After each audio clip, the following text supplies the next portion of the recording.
You ready? I'll call this work session to order at this point in time. Supervisor Goodman will not be attending today, so it's just the four of us. And on presentation number 1, discussion of the fire risk, as chair, I'm going to give some latitude to allow questions from the audience. You get 1.5 minutes to ask your questions. We don't want editorials. We don't want because I want staff to be able to take the questions down, and then we'll try and get back to you with answers, or possibly have another meeting in more detail. But it's only an item 1. When we get to 2, 3, and 4, there will be no public participation. So Supervisor Surtees asked me to let him kick off item number 1, so I'm going to give him that pleasure and take it away. And I appreciate all the chiefs and all the professional people coming from all over the county for this. I know there's already been some individual meetings in communities and towns, but we wanted to make sure that the whole county is on the same page at this. And this all came about because of what went on in Southern California several months ago. And social media can be a good thing for communicating, but it can also be a bad thing when the fear gets out of hand. And one of the worst ones about that is Nextdoor. So I monitor all that, and I saw all of these questions of, oh my God, we're just like them, it's going to happen here. But we wanted to find out, is it going to happen here, or are we better prepared? I feel we are better prepared, and we have the folks in this room to show that we are.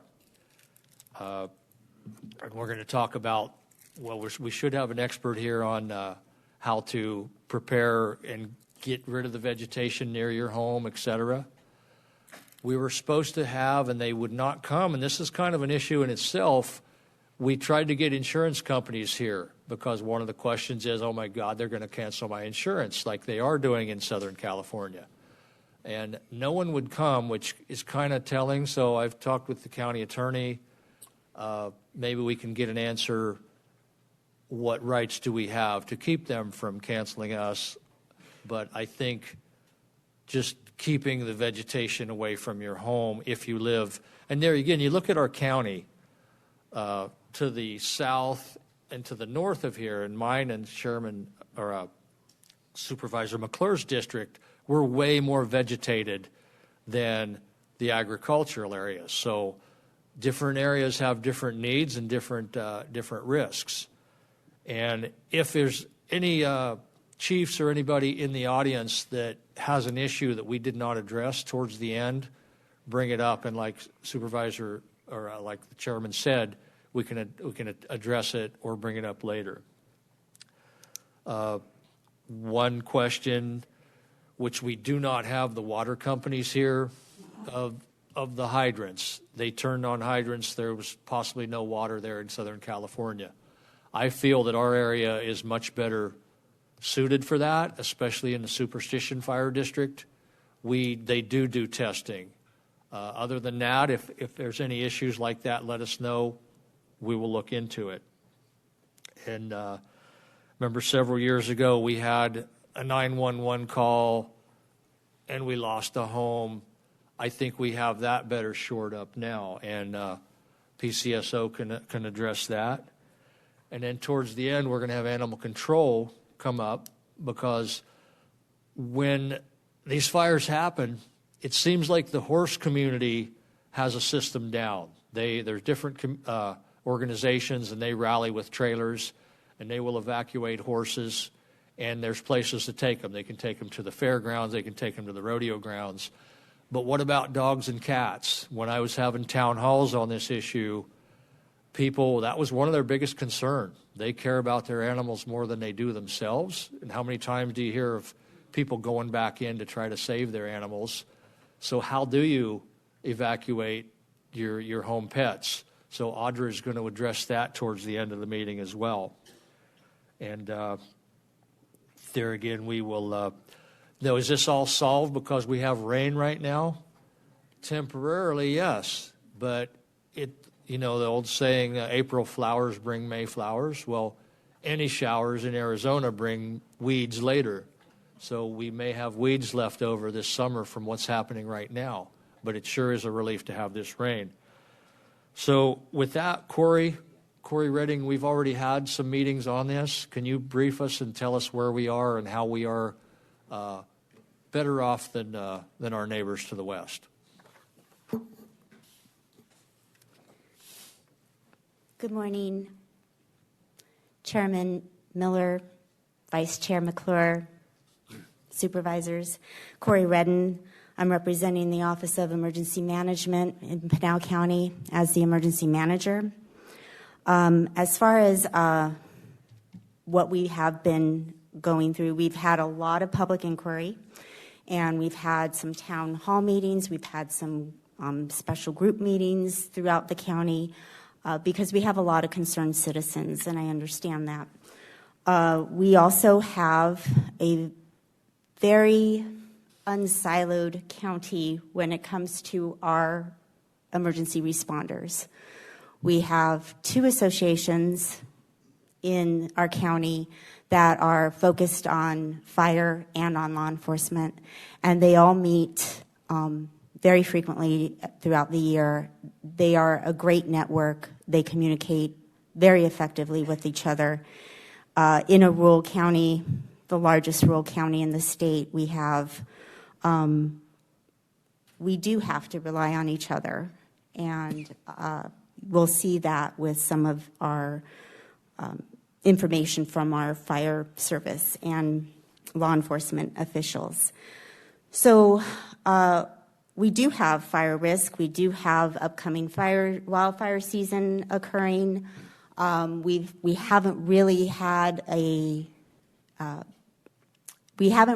conclusion of fire season. We have had fires throughout the year, regardless of the weather, regardless of the climate. It's happening very frequently.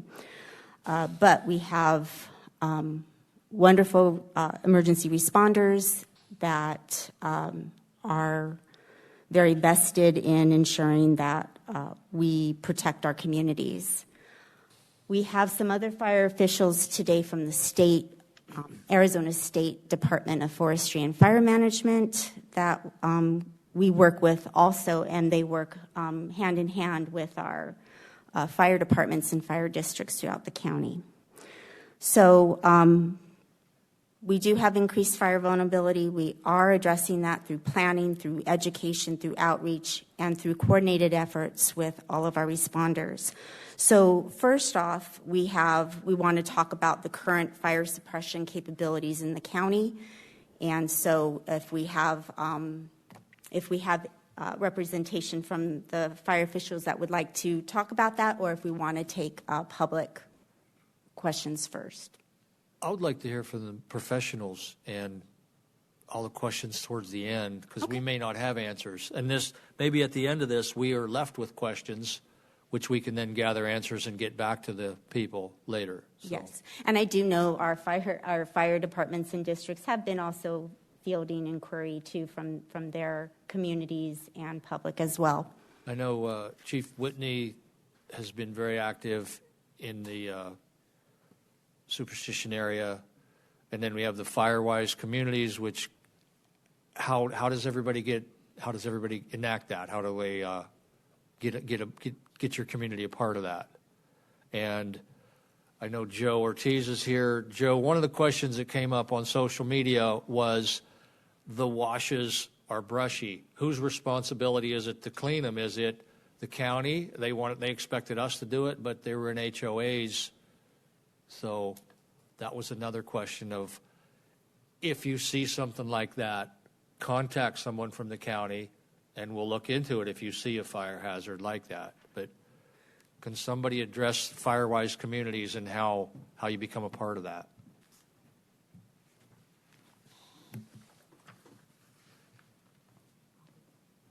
Good morning, Mr. Chair and Supervisors. My name is John Whitney. I'm the Fire Chief for Superstition Fire and Medical District.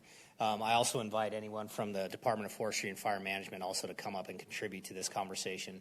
We do a lot of work in our neighborhood, in our area, regarding FireWise community. I view FireWise as the gold standard of community wildfire preparedness and protection. We work collaboratively with the Department of Forestry and Fire Management, as well as local HOAs, our local fire resources, and our fire district in guiding people in through the FireWise process. We do a lot of work regarding defensible space, wildland hazardous fuel reduction, et cetera, and we provide our communities with options to address those concerns through multiple methods. We do try to encourage FireWise. It does have a cost associated with it because it's a much more deliberate and thoughtful approach to wildland fuel reduction. But that is something that we offer to anyone. Typically, that runs through the homeowners associations, but any community group could request, and my recommendation would be either going through the Department of Forestry Fire Management or going through your local fire department or fire district to request information. What we do in Superstition, we go out, we meet with the homeowners association, the community members, we walk the area, we do kind of a preliminary review of that. We coordinate with the Department of Forestry Fire Management, who actually does the certification, but it truly is the gold standard, and we encourage everybody to take that approach. What about if you're not an HOA, you're just an individual? For instance, my insurance company actually came and inspected my house, and they told me certain brush that they would like to see away from my house, which I did it, or else they would have possibly canceled me. Yeah. If an individual contacts one of the chiefs, will you guys go out and help say, yeah, that's a hazard, or that's an issue there? And yes, absolutely. I feel confident speaking for the other chiefs in this room today that anyone that I've ever experienced dealing with will absolutely do that. So if you don't have a homeowners association, if you do have concerns about the wildfire aspects of your home, give a call to your local fire department. They'll typically send somebody out, whether it's in their fire prevention or their wildland group, to do a review of, make recommendations, best practices of what you can do. The biggest challenge that we typically run into in these scenarios is who has the responsibility. You know, as all things we talk about, it comes down to money. And when you have to do a lot of this work, who is going to pay to do that? A lot of times what you see is HOAs, where you have members of the HOA have an interest in moving towards FireWise, but the body as a whole does not vote to support the financial aspects, because there's getting it done and then there's maintaining it, which are two different aspects. And I know this has come up recently about who is responsible for certain washes. Most of the time those are managed by the HOAs. Sometimes it's county, sometimes it's ADOT, it's all different things. So the biggest challenge we run into is responsibility for the area impacting you and your home and what that looks like. But that's something we're dealing with one community in our area right now that there's the private property, there's ADOT, there's state land, there's like 3 or 4 different people that are all kind of layered into this process. But that's where, our fire marshal's working to kind of coordinate them, help guide. So we have the resources. We feel confident in the best practices. They're proven methodologies. So it's a matter of reaching out to us and then just helping us guide you on kind of how do we do that. But anything you do is going to be better than nothing, so we encourage that. And asking these questions, getting those reviews is always a positive. Chairman, Mr. Serti, just wanted to ask, Union Pacific, especially on Maricopa-Casa Grande Highway, Route 238, Maricopa, they're a disaster underneath those railroad areas. How do we get to them? How do we let them know? Because, again, you talk about responsibility, but, again, Union Pacific's responsible for theirs, and from what I've seen, there's trees growing in most of these, and they're all weeds, but I'm just saying it's an area that... So this is private? It's Union Pacific. So that'd be a question for Brent, if Brent's in the audience, if we do see, and then a lot of these folks, nobody from Union Pacific lives there, obviously, they're somewhere far away. How do you reach a landlord that's not here? I believe any access to railroad right-of-way requires permission from the railroad to even get close to them. So, but can we leverage them to make them clean it up? Supervisor Miller, the chairman, Mr. Chairman, members of the board, you're exactly correct. The railroads have special protections under the agreements that were put forth in the 1800s for the building of the transcontinental railroads. and they're much like federal property in terms of lack of access. They actually have their own police force. From a code enforcement perspective, I don't know what authority we would have over the railroad, but we would be more than willing to reach out to Union Pacific and have a conversation about this specific topic. But if not the railroads, Brent, but if there are other folks that don't live there, and that's part of the problem. People clean up their own yards, but a lot of times people don't live there. You got an empty lot. How do we go about getting those empty lots taken care of? Absolutely. As the board knows, and hopefully this gets out to the folks in the community and certainly the audience, the county has a code enforcement program, and it is quite extensive. A number of employees, covers the whole county. It is a comment-based program. It is reactive, not proactive. So the county doesn't have the staff to drive around the county and look for individual problems in terms of the code or folks that may be out of compliance with the code. We respond to actual complaints. And if we receive a complaint, we will go out and we'll take a look at that. We'll investigate the property, and if there's something there that needs to go forward, we will address it. In terms of tools that the county has, I appreciate you asking the question because it allows me to deliver a message. We have the building codes, and they have safety provisions in terms of fire through the fire code. We have the property maintenance code, which specifically deals with responsibility of private property owners to maintain their property for health and human safety reasons. We have the zoning code, which has clear guidelines from the health perspective in terms of how property should be maintained and what's allowable. And then the last thing is something that was just approved by the board at the tail end of last year, which we're quite excited about and finally are putting into use, is called our RTO program. So that's for rubbish, trash, and debris program. It's specifically focused on quick turnaround, much quicker turnaround than the typical code enforcement process would take, which can take years to take through the court system. The RTO process is intended to quickly move on complaints and deal with those complaints specifically for rubbish, trash, and debris, of which weeds would be part of that, and allows the county to go out and clean up that property if the owner's unwilling, and then we place a lien on the property. I hope that answered your question. Yes. Okay. At this time, I wanted an expert on devegetating, but he could not make it. If the forestry people, if you could, I know you didn't come prepared to speak on that, but if you do cut this vegetation, leaving it there actually creates more of a problem. So once you do take these and Palo Verdes and the tumbleweed type brittle bush underneath are one of the main problems. Did you guys have anything you're right up against us on the forest. I mean, I don't want to put you on the spot, but you're kind of filling in for somebody that didn't come. But you did.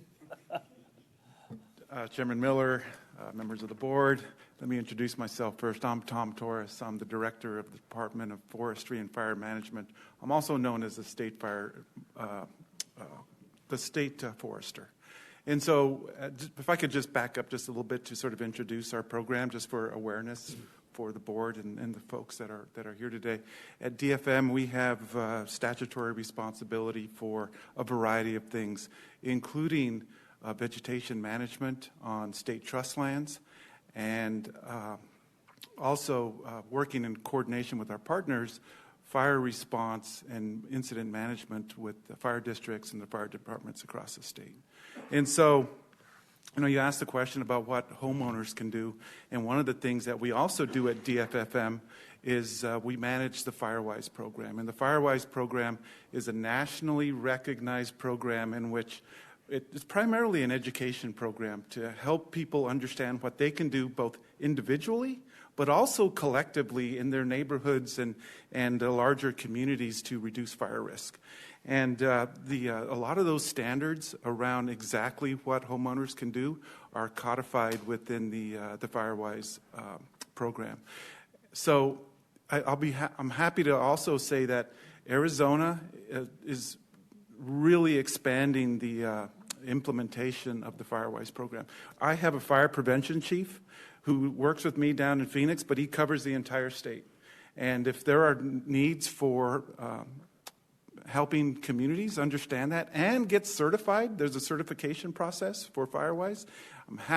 He's happy to come out and give assistance. Matter of fact, I know he's working down in his team. He's not just a one-person shop. He's got a team. They're actually working down in Oracle this week, and we're making plans to do some work down there. So it's a growing program. The state has invested more money and more resources to help communities and individuals support what they can do. The other thing I'll mention just real quick, and then I'll get to your question, is the insurance question has really been highlighted by what happened in California over in the past couple of months. And I just want this board to know and the public to know that the state is actually engaging with the insurance companies to understand what can be done and what mitigations that matter can actually be implemented. I know that's a bit of frustration for leaders like you, homeowners and elected officials and HOA officials. What really can make a difference, not only to protect their individual private property, but also what can be done to influence insurance providers. And I want you to know that the state has convened a group called the Resiliency and Mitigation Council. And we're meeting monthly with the insurance officials and fire leaders from across the state and other folks to really understand what are those mitigations that matter and what will make a difference for homeowners and property owners. And so I just want to give a plug for that. We meet monthly. We've had 4 meetings so far. We meet monthly on the second Wednesday of the month. We just met yesterday down in Phoenix. So that's a venue for you all and the public to ask questions of various folks, including the insurance industry, to understand what can really make a difference. So I just wanted to share that with y'all. So you're saying we're better off now than we were a year or two ago. Things are being discussed that weren't discussed, and we're coordinating better than we were in the past. Yes, sir. A lot of investment, a lot of thought has been put into place to address wildfire across the state. At a state level, starting back in 21 was a big fire season in Arizona. That's when Telegraph happened. It affected Superior, started up by Superior and worked all the way around towards Kearney, Hayden, Winkleman area. That was a big fire season, and at that time, the administration that was in place at the time provided a lot of money to increase the amount of resources to address wildfire, both in the suppression when there's actually smoke in the air, but also how to mitigate some of the risk out in the woods, out in the desert, out in the places that we live and work.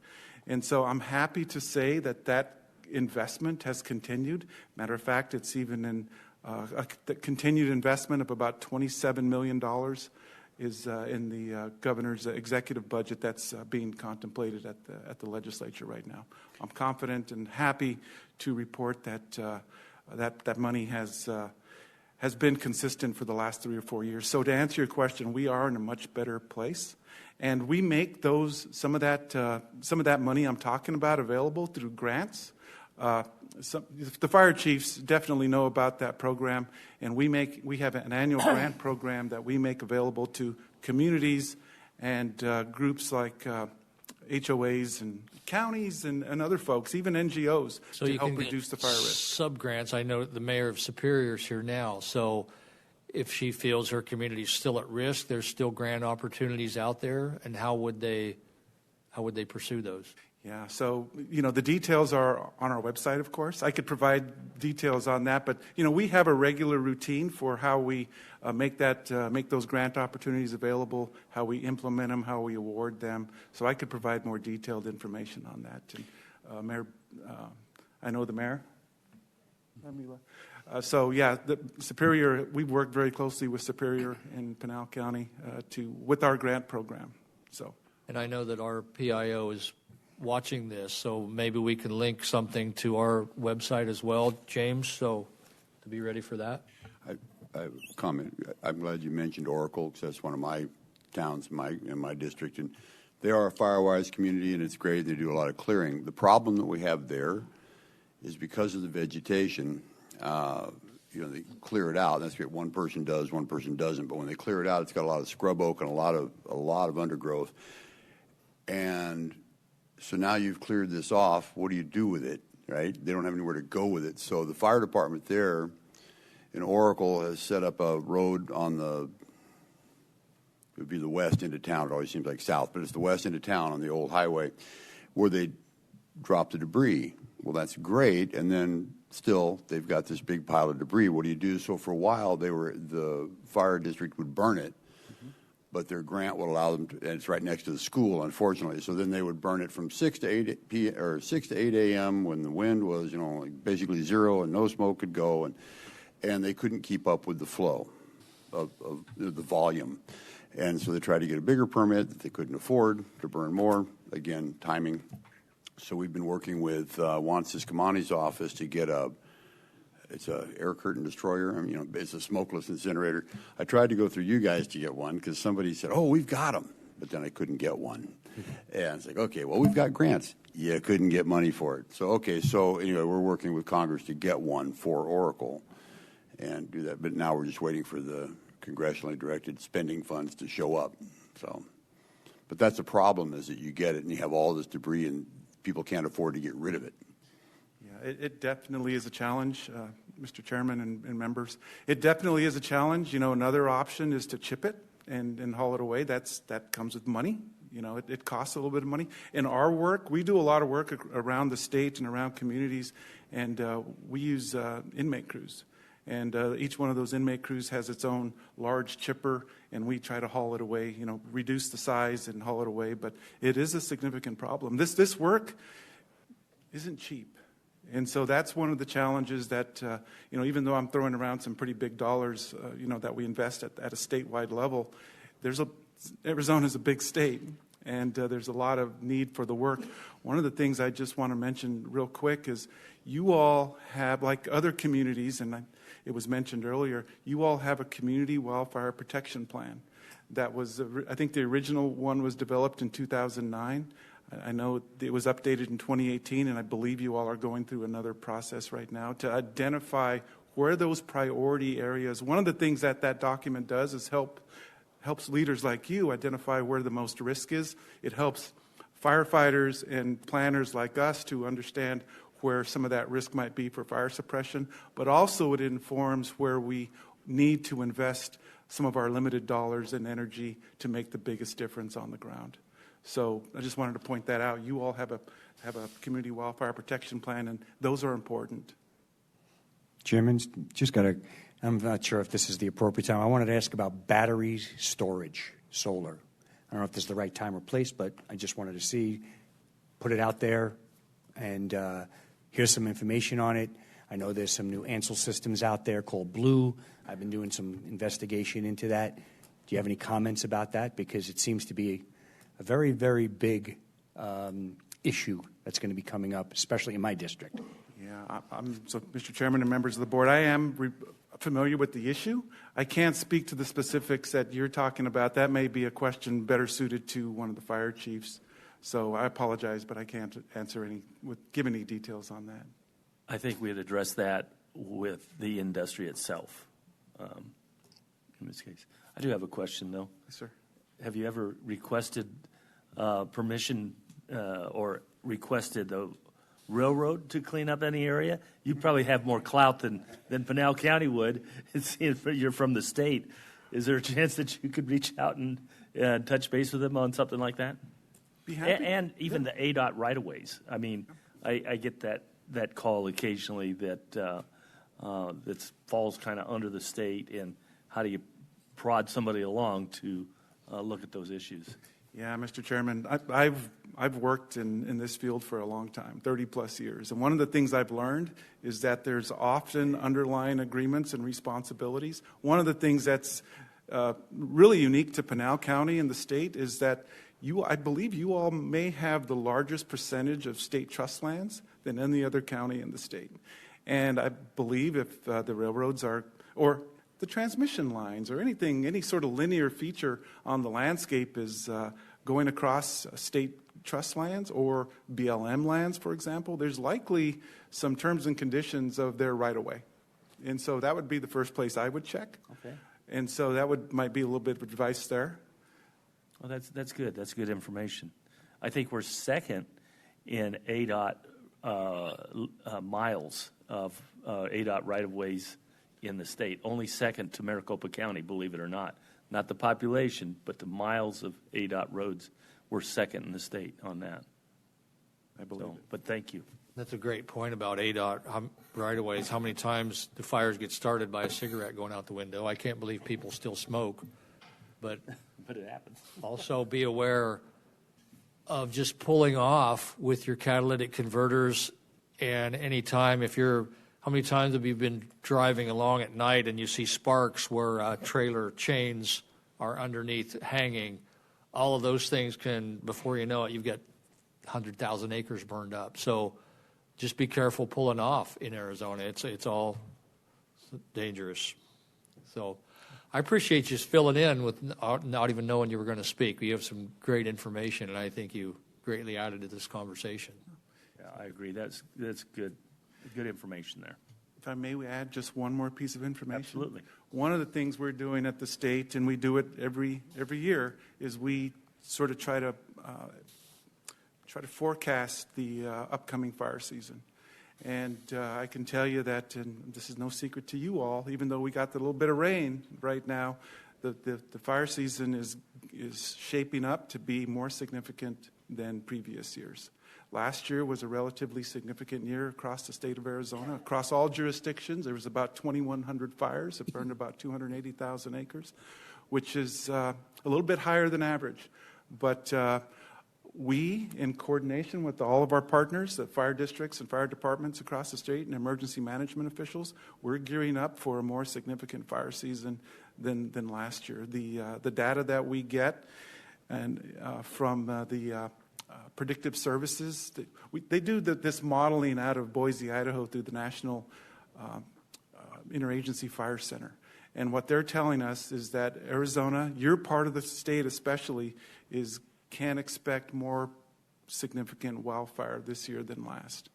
And the other thing I'll mention is last year, the largest wildfire in the state was the Freeman Fire, which was just north of Oracle, if you recall. And so that was a state jurisdiction fire. And so Pinal County, we're all going to be busy this year. So it's a pleasure to really be here and meet you all, because we may be talking more during the summer months. So with that, I'll stop. Thank you. So like we mentioned, if we've, at the end of this meeting, if any of you chiefs have anything you think we didn't meet, come address us. But at this time, I would like to talk with Audra about animals and how do we protect them and how do we move them. And we also have the mayor of Apache Junction, who represents about 3 different equine groups, and maybe tell us what's the plan on horses. And the people that live here know, but a lot of people are moving in with horses all the time, too. They may not know what resources are out there. Thank you, Supervisor Surtee. Chairman Miller, Vice Chairman McClure, members of the board. My name is Audra Michael. I am the Director of Animal Care and Control, and next to me is Alex Robinson. He is Field Services Supervisor. We have been to many fires in the past few years. People are reluctant to leave their properties without their pets. I know that the Red Cross does not allow animals to come with, so that does present a problem. Where would we take their animals so they know their animals are safe? We would hope that we would be able to work with each city or district maybe schools will allow us to use their gymnasiums, maybe, like community centers. The salmon well shelter, Alex had a good idea about that one. We do have a salmon well shelter. However, it is unmanned currently, but it does have roughly 20 kennels and a very large lot to the left of it. I believe it is also part of county property. So we do have ways we can set up large-scale temporary housing for animals there as well. So, so as far as like the salmon well area, that would be a service area for the east side of Pinell County. Yeah. And then also we do have the county fairgrounds next door. As our shelter, we're always full. So if we had to do more housing here in Central, we could always use the Pinell County Fairgrounds. But I definitely think that possible MOUs or something with different schools or agencies or something to where we could use their facilities for housing animals, people's animals. I know with the California fires, a lot of national organizations came in with trailers and buses to help the animals there and also all of the partners around them. So they were taken pretty good care of. And I'm sure that they would do that as well for us if the fires were continuing as long as they did in California. So I'm hoping that folks are watching this or will watch it online. So if they have an idea or if they want to volunteer, maybe start a little rescue group. And ideally, it never gets used. But if something does happen, then they already have discussed it. Let's get the kennels and let's get them out there and help these animals. Yes, because mass amounts of kennels would definitely be needed. We don't really carry that many pop-up wire kennels. There's extra large dogs, there's tiny dogs. So that is something that we could use. Don't throw them in a landfill, just fold them up and put them in the garage. Yes, absolutely. Yeah. Okay. Or donate to us. We'll Okay. hold them. Mayor Wilson, can you address horses and what all has happened in the past and what facilities they can be taken to? Yes. Whoops, excuse me. First off, years ago, we set up a system involved with the county that, if there is a fire that we have to evacuate large animals, we work with the Pinell County Fairgrounds in establishing where they can go. And this is a result of the Rodeo Chetasai fire many, many years ago. And it has been, I'll say, something that's on the books, and it's been there. Also, the Apache Junction Rodeo Grounds has been set up and recognized as a facilities to be able to take large animals in this aspects on it as well. One of the things that we have been talking about through the city has been, for, I'll say, dogs and cats. We have our own animal control, but it's very limited in size and its ability to take on additional. And so one of the things that we're looking at is, of course, is the, I'll say, dog kennels in the aspect to work with, in the aspect out there. We don't have a covered facilities yet. That is something that we're going to be working towards into the future because city just recently acquired the rodeo grounds from Department of Land Management. And it is something that's on the planning blocks, but that's not going to help us out this year. But it is something that we're working on. Now, mind you, the horses also for the Pinell County Fairgrounds was set up, and of course that's considerable distance from the area up north where we are. But again, it has the facilities to start doing some. And of course, one thing you can't do is you can't put a bunch of horses together because you're going to have some wonderful fights. And so you have to have the ability to, contain them into areas where they won't be involved in at each other. And so that's something that with the fairgrounds is something that we need to work towards for the future is additional facility or different, I'll say, panels to set up areas where you can have multi animals. Right now, they have the ability to take a good 40, 50 animals in, but once you get above that figure, it's going to be very difficult. And what we're working on for the the Apache Junction area is we've gotten some more panels in and everything, and so we have the ability probably to take care of approximately the same numbers. We have been put on the call list for several fires this past couple of years as being standby, willing to accept, and but people have decided to go to friends' places wherever in the other areas instead of coming. So we have not physically received any in yet, but we do have the ability to take care of them. And it's something that I think as far as the dog and cat, I sit on the Pinal County Fair Board also, and one of the things that we have a lot of, I'm going to say, facilities to take care of pigs and sheep and goats and things like that, which can be used for dogs in the aspects on it.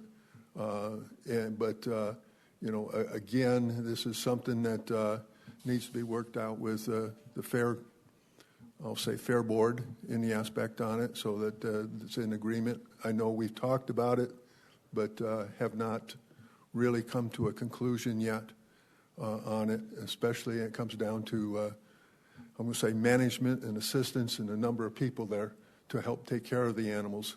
That's where I'm going to say needs some addressing of personnel to help with the overall keeping of the animals. The Apache Junction area has already set up with a local or a local forest, or local horse groups to come in and man and assist during an evacuation period of time. But at the fairgrounds, there hasn't been anything like that set up yet. So hopefully those players are listening and they can come up with some tentative plans for the future. Okay. So Thank you. Almost done, Steve. Go ahead. In some of the town halls I've had, for instance, between mine and Mr. McClure's district, we have people that just live out. They don't know where they live. Mr. Officer Kinsvader from PCSO on the 911 system. And also, I go fishing up to the lakes, and then my phone will say 911 calls only because there's no system. So what happens if you're in, and you look at all the different chiefs out here, they overlap. How do we know that I'm in between, that someone's going to respond? How do those calls get picked up, and how is our system for that? Certainly. I'll introduce Lauren McVicker. She's our manager over our communication center. We do have detailed we do have detailed mapping systems. Anywhere you're at in Pinal County, we'll plot you there, and then we would use an ESN layer to determine who would be responsible for that area. Every place has. Can you give us your name and Lauren McVicker. for the record? What was an ESN system?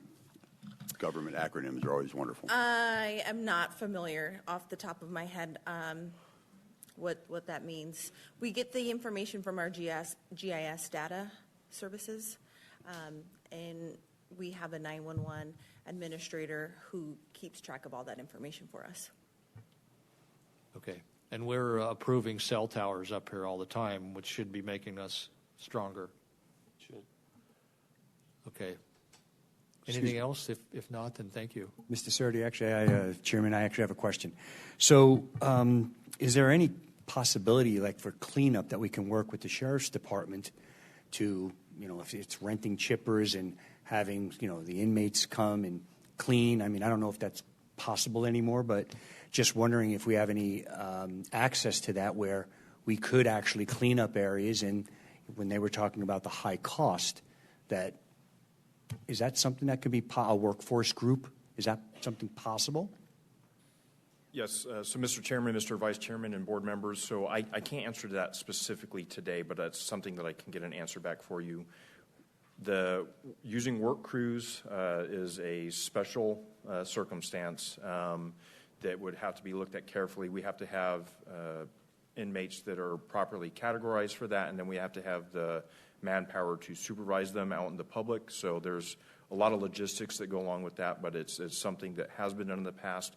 We do not currently use work crews, but I can raise it and get an answer for you. Okay, thank you. I'm reminded, I want to call Corey back up about our pen system. We had a town hall in Gold Canyon, and we felt that a lot more people were signed up for it, and there was a show of hands, and only about 5 out of 20 raised their hands. So if you could explain what pens are, and a lot of people are apprehensive to sign up for that because they think they'll get a bunch of junk cell. So how do we make sure that doesn't happen? Yes, thank you, supervisors. So PEN stands for the Pinal Emergency Notification System. I'm going to click on it so we can go to that website. It is a mass notification system. It is what we use to notify the public of various reasons. And so that's where we can get into some issue when people feel like they're getting inundated with information. So I'll explain that when we get to the registration guide. When you go to register on our website, on this very top area, I want to point out that it identifies what our phone number is and what our text message number is, so that when people register, they could save it to their phone and know that it is coming from PENS. So I like to point that out because sometimes that gets lost in the registration. And then you go to the registration site. But let me go back to the registration guide, which is going to explain some of the things that you sign up for. So there is getting registered, and you put all of your information in there. The registration guide's really going to walk you through this. There's also a video on the webpage, very helpful information on guiding you through registering. We get calls when we have issues, when people can't register or they're having difficulties. We are very happy to walk them through that process and even register them. When we go to the town halls, we've always got our laptops with us. You know, can we sign you up, or do you need to check something? So that's something that we always have available.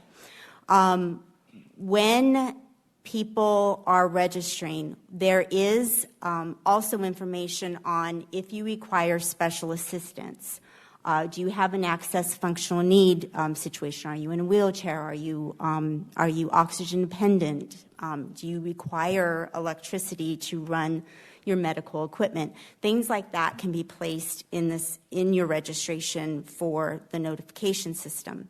You can also input more information, more phone numbers. We have people that will work in one area, live in another. You can put that information in our system and have more than one location that's pinging you on emergency notifications that are happening.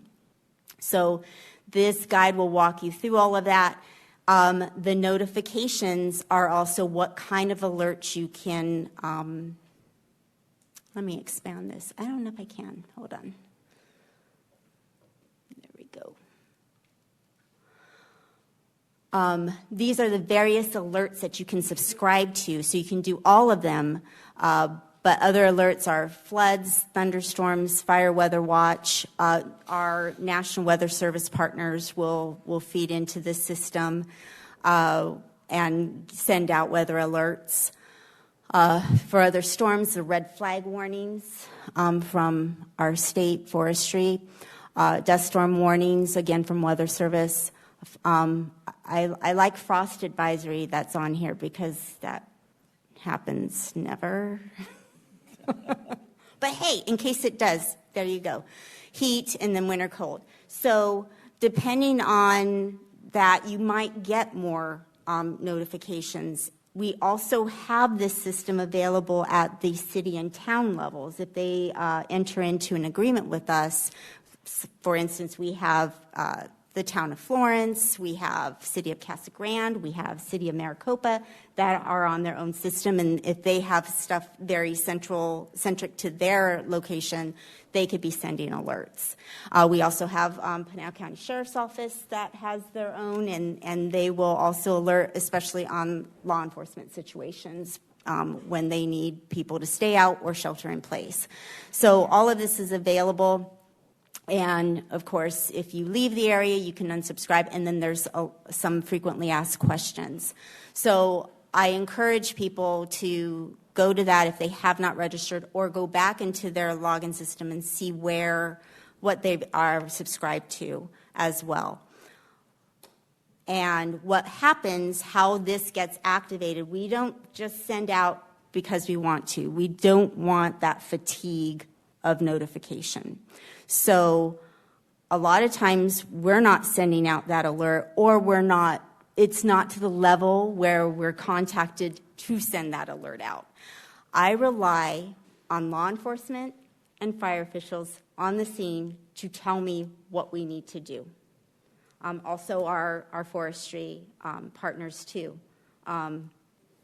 We need to go into ready, set, or go status. And ready, set, go is how we look at evacuations, not just for wildfire, but for any type of an emergency. That's happened with some law enforcement situations as well, and some flooding incidents. So we use ready, set, go, and I'll go back to the web page. Actually, I'll just go to... Ms. Redden, can you also... Yes. Hi there. Hi. Can you also, in certain areas, you can geofence it down to a street? Yes. When you do text and calls. We can go to a house.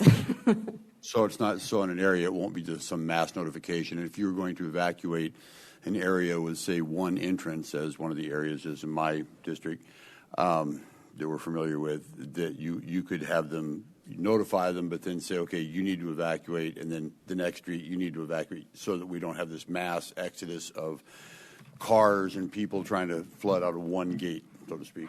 Right. I think what's really important is our emergency officials on the scene notifying us what needs to be said, what needs to be done, and where we draw a polygon.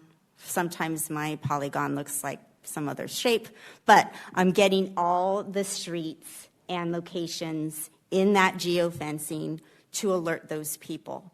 So if it happens where it's across the street from and you're not affected, that's why you won't get a notification. We have some frequently asked questions on our webpage for pens. You know, pens went out, why didn't I receive it? It probably didn't affect you. We're trying not to get everybody to evacuate. We want to focus on who needs to evacuate. Again, relying on law enforcement and fire to tell us what that looks like. On the Ready, Set, Go alert, we have that as a frequently asked question. It's a nationwide program. And so ready means you got to get ready. Things are happening in your area. Set means start packing up, get ready to go. Go is evacuate. So we use that again for our evacuation process. And the ones that are in charge of making sure evacuation happens is our law enforcement officials. And they're going to tell me where they're evacuating out of, so that I know if we need shelter, we need respite, we need a location, we need animal, livestock and pet sheltering. I have to know that I'm not the eyes on the scene, they are, and they're going to tell me where we need to head to. So we don't always know until the situation presents itself. And Brent Billings, we don't need you to come back up, but Piers, when we're dealing on parking situations, another thing that happened in California, people parked on the street and they had to get skid steers to push them out of the way. And I have some people that live in the backside of Gold Canyon, they park all over the street to go hiking, et cetera, and the emergency trucks can't get through. There's certain times when that would cost lives or damage. So that's why we work on those codes that you can't park here. You have to be able to get a big fire truck down that road, and we don't want to have to be, of course, you can't get a bulldozer out of there, but sometimes you can, you can't. So that's a situation as well. And almost done. Talking about getting ready to set go, I think it's important that everybody's heard of a bug out bag where you got to go. You have everything ready. But also you need a get home bag. If you work in an office and you're wearing high heels or you're bald like me, have a bag that has a hat and some shoes where you might have to walk for an hour. And they can change from winter to summer. I mean, have blankets in the winter and extra water in the summer. It's just little things like that can make the difference of you getting somewhere or not. And be ready, have those bags ready to go. So at this time, if anybody thinks we forgot anything and you want us to address it or address it in the future, we'd like to hear from you. Please.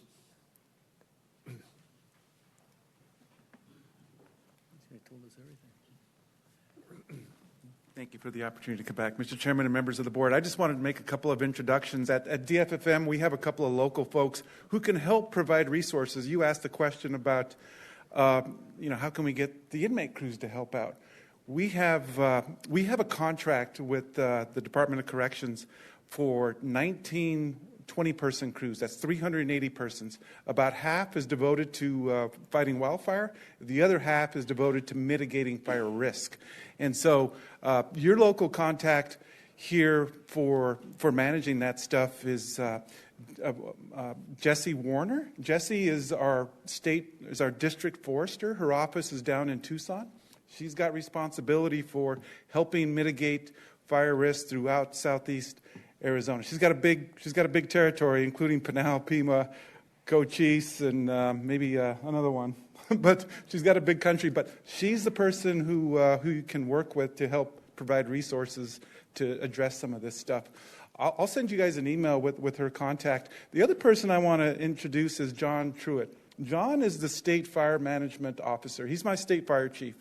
And so when there's large fires on our jurisdictional lands, and in support of our partners, John is often the person that's helping to lead the initial attack and provide extended support for incidents that go past 1 day or so. And so we're really lucky to have John. John is an incident commander for one of the 4 incident command teams in the southwest part of the country that responds to large incidents.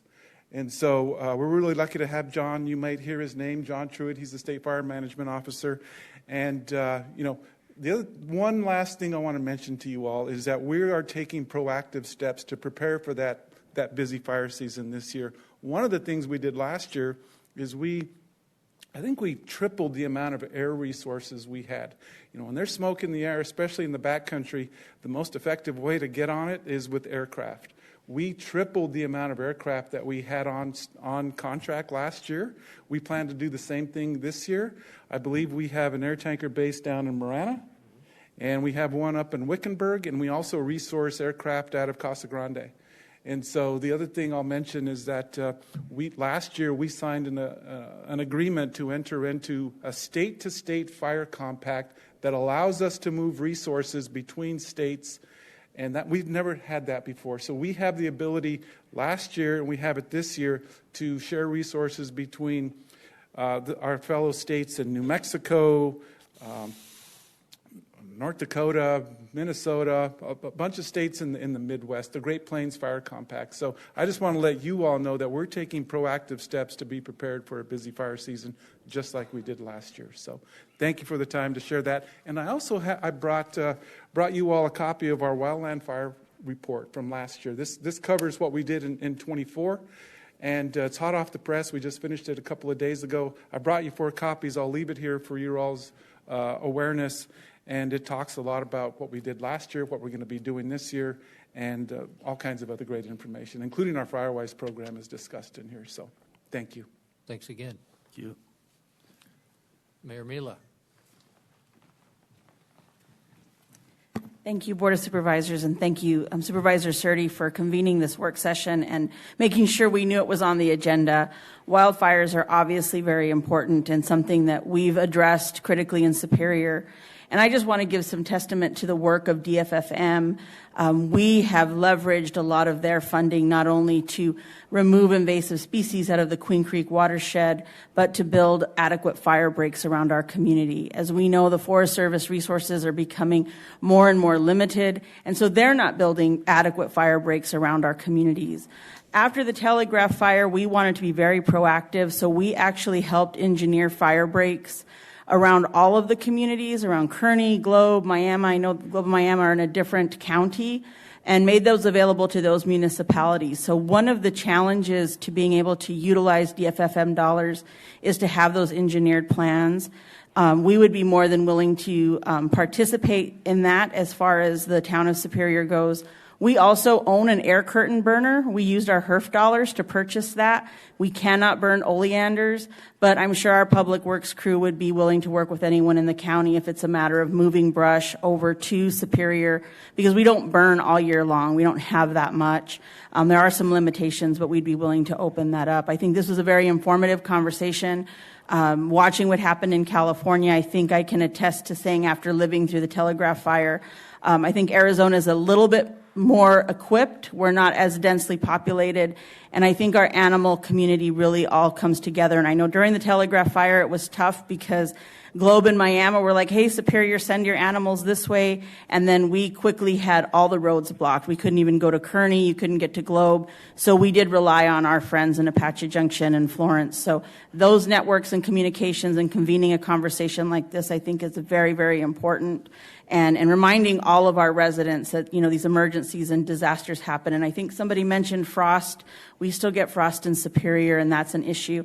And one more just critical factor for the Board of Supervisors to know, one of the big issues that the town of Superior has been working on in relation to fire mitigations is our beloved Boyce-Thompson Arboretum. And we all love that it's a big economic driver to Pinal County.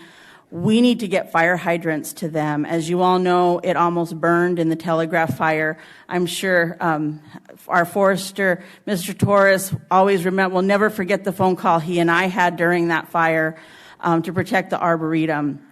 And they need a fire hydrant system. So when we're looking at some of the assets we have throughout the county, every year that there's a delay in us getting an appropriations from the federal government or getting this project filled, it gets more and more expensive. It was $5 million last year, and to get the Arboretum fully up to speed with hydrants is about $10 million now. That's a critical asset we all have to be focused on preparing for. And as Superior's growing, we've piecemealed this project out, working with Resolution, the Resolution, Arizona Water, and the town of Superior.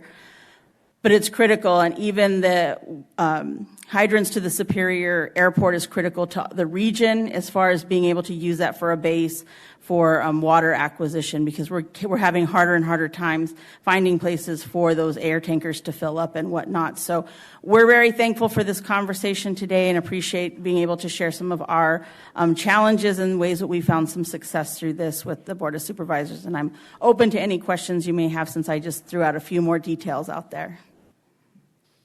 Okay, thank you. All right, thank you. Thank you, Mayor. Anyone else? So, anyone watching at home later, if you have questions or want to know how to get resources, contact any of our offices, and we will try to get you those questions and offices or answers. And thanks, everybody, for coming out, and hopefully we made the county a little safer and allayed some of the fears. So, thank you, Chairman Miller, for abiding. No, thank you, Supervisor Surtee. I think it was very informative, and I do think that we're in a little bit better place than maybe people thought we were. More to do, but it looks good. So thank you for asking for that presentation. Thank you. Okay, brings us to item number 2 on the agenda, which is precincting regarding potential re-precincting of certain voting precincts. Ms. Lewis? Hey, Mark.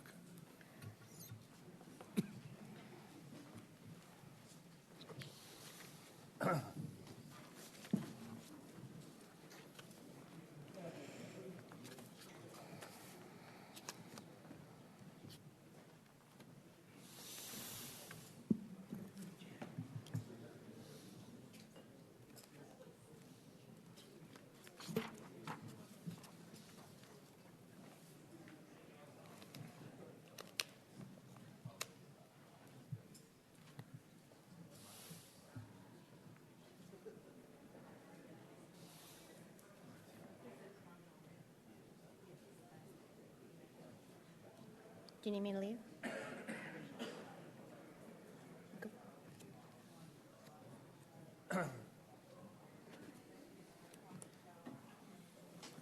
Thank you, everyone. Go ahead, Dana. Present. Chairman Miller, Vice Chair McClure, members of the board, Dana Lewis, Pinal County Recorder.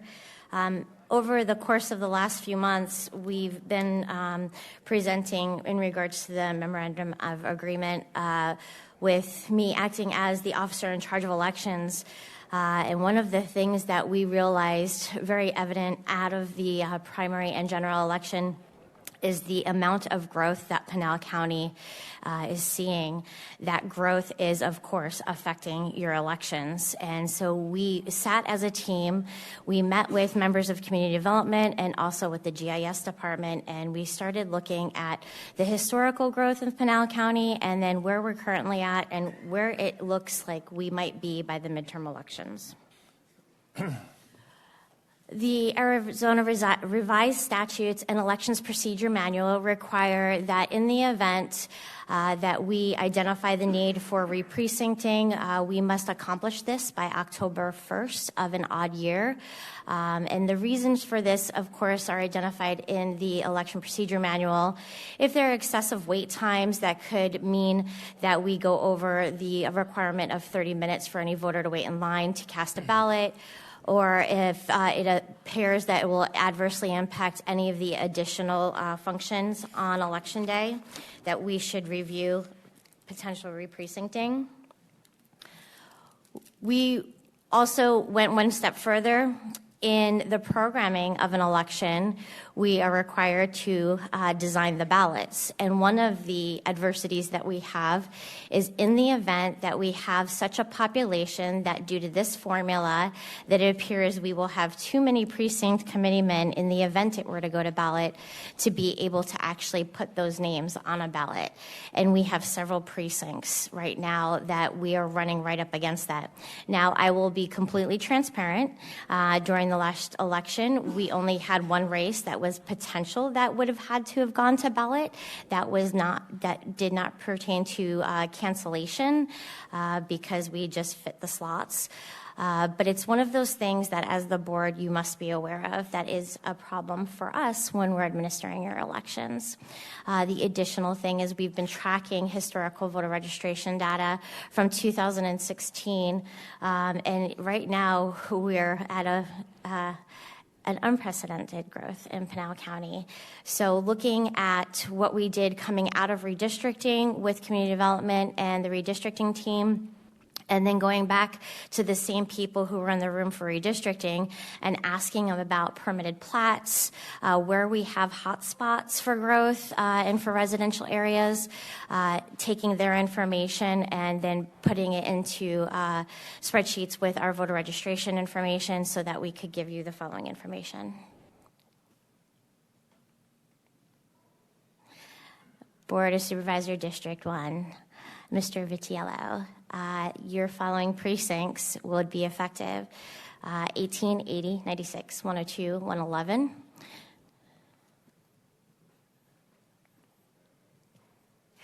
Coolidge Northwest, you currently have registration of 5,000. Within the next few years, you'll be at over 6,000. That, again, is too many seats to be able to put on a ballot for a precinct committeeman. We have ample undeveloped land that's going to continue to grow. And if we were to re-precinct this area, we could potentially use the Heartland Ranch Elementary School.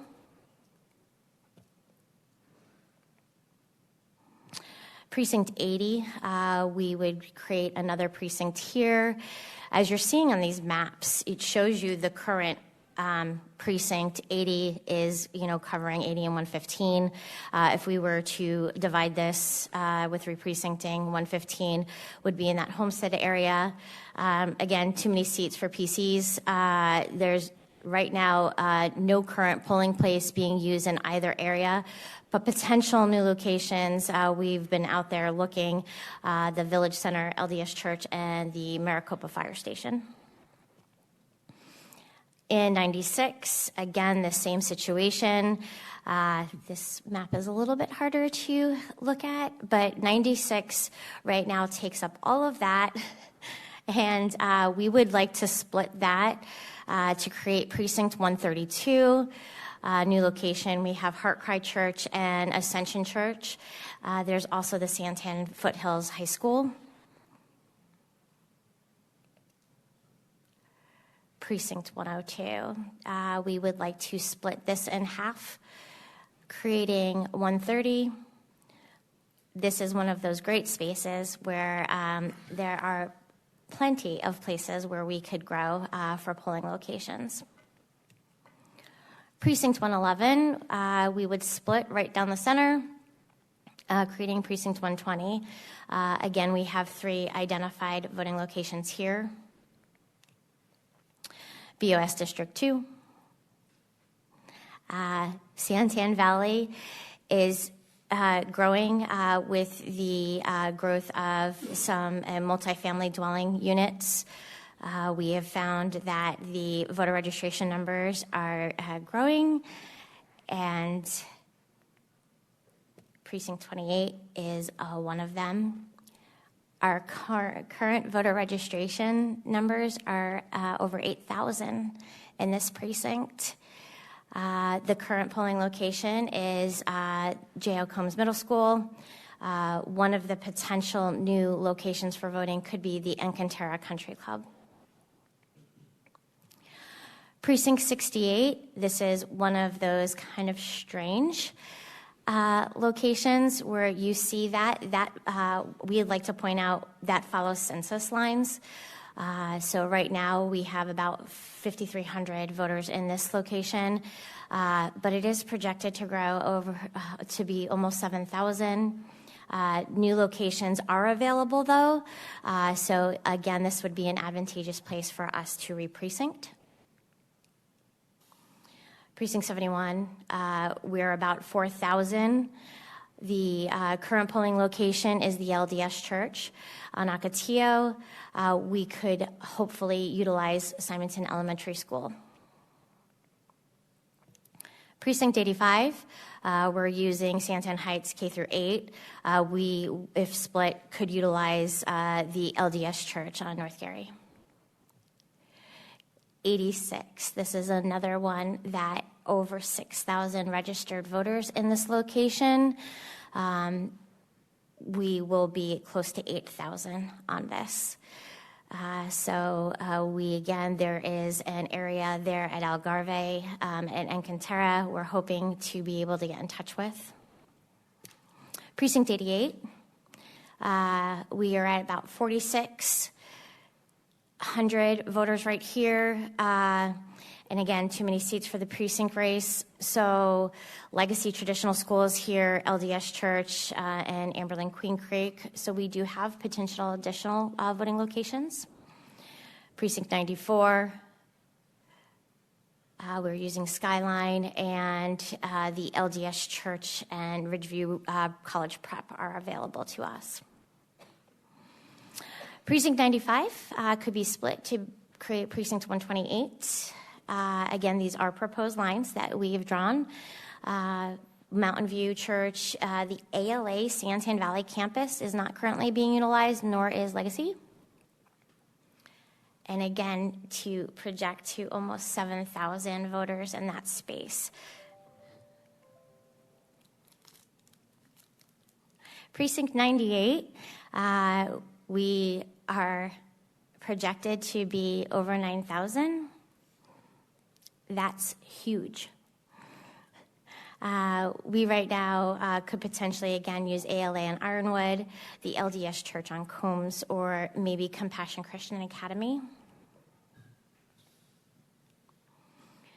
Precinct 108, current registration, 4,400, will be around 5,000. And again, there are facilities available. District 3, Casa Grande area. Precinct 13 could be split. We're at 4,000 registered voters, projected gross to 5,500. And luckily, this is one of those areas. You can see it's a very large precinct geographically. We would be able to break off that very condensed area of voters, and there is areas in that precinct that allow for voting. Precinct 39, 4,600, projected growth to 5,700. Another location where we have available spaces to be able to spread the wealth. Precinct 41, again, 4,600, growth to 5,700. And additionally, we have additional voting locations available to us.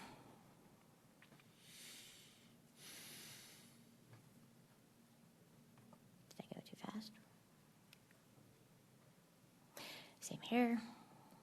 Precinct 99. This is a big jump too. So current registration numbers are at 4,600. We're looking at being almost 6,500. Again, too many for our precinct committeeman race. We are currently located at the Passion Church. This is a fabulous historical voting location for us. But to be able to continue to use this space, we're getting a little bit too big for our britches. So we would like to re-precinct and reach out to these additional locations. District 4. Precinct 9. You have 4,300 voters in this precinct, growth projected to 5,500. We're currently using the Arizona City Fire Station. They already left. And it's a great location. However, if we were to split it this line, right up the road, there's this really fabulous library now. And there are also additional locations that we could utilize to make sure that we have better ingress egress for our voters in this location. Precinct 26, right now 4,500, projected to increase by about 1,000. Potential new locations do exist. Precinct 27, 5,000 right now, projected growth to 5,400. Again, too many for a precinct race, precinct committeeman race. But there are some other locations available, so this is another one that really does make sense. Precinct 97, right now, 5,500. When we did our last numbers, it was 8,000. And that, I think, from speaking with the team, could be a bit conservative. Luckily, we have used in the past Copper Basin. There's also a gym right next to Copper Basin School. I think that we'd be able to utilize these spaces. Precinct 109, this is the new Anthem West, we'd like to call it. Again, there is a ridiculous amount of growth in this space. Anthem is a fabulous community, and we're using their community center, but there is the golf club at Post and Butte, and Sun City Anthem does have a space along with Anthem K-8 school. District 5, Kearney. If you see in the maps here, we would like to do this because the voters in precinct 125 would need to drive nearly an hour through unpaved areas to reach their polling location. This is one of those locations that the community has come back to us several times to ask for assistance with. And it's also one of those ones where the way that our mapping is, that Florence Unified School District, it creates a little bit of confusion. So by creating this new precinct, it would give the residents in the area much closer polling locations. Precinct 40, AJ Radiance, we're at 4,100, would grow to 47. We're currently using the Cactus Canyon Junior High School. I will say all of the schools in Apache Junction have been fantastic to work with. We still have space to grow here, but there are additional locations here if we're going to continue to look at future growth for re-precincting. In Precinct 45, we're using the Four Peaks Elementary School. We're at about 3,600, but there's about 1,000 we could grow into here for voter registration projections. And again, it's one of those areas where if we did split now, then we could attain these different voting locations, one of these different voting locations, in the event that they continue to grow in this area of Apache Junction. 59, 4,700 voters, growth to 5,800. We believe that going back to the Rancho Mirage and Beastline is a potential. But these are the things that I must make you aware of when we talk about re-precincting. Projected cost for additional 28 precincts.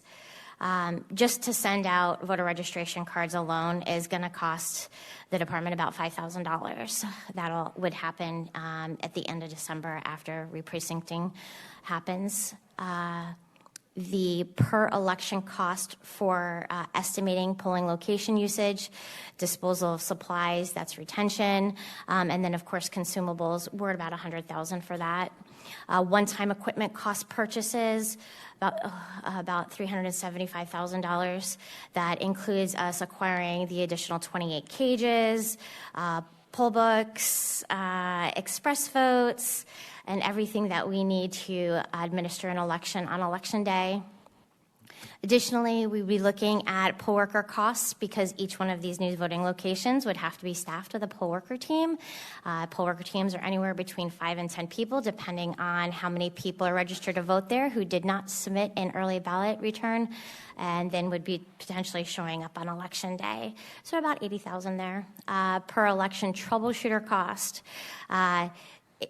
The elections department does not stand on its own when it comes to administering elections without the assistance of the Public Works and Facilities Department and ensuring that not only on election day we have rovers in all of our areas and they're using their vehicles for that, the county vehicles for that.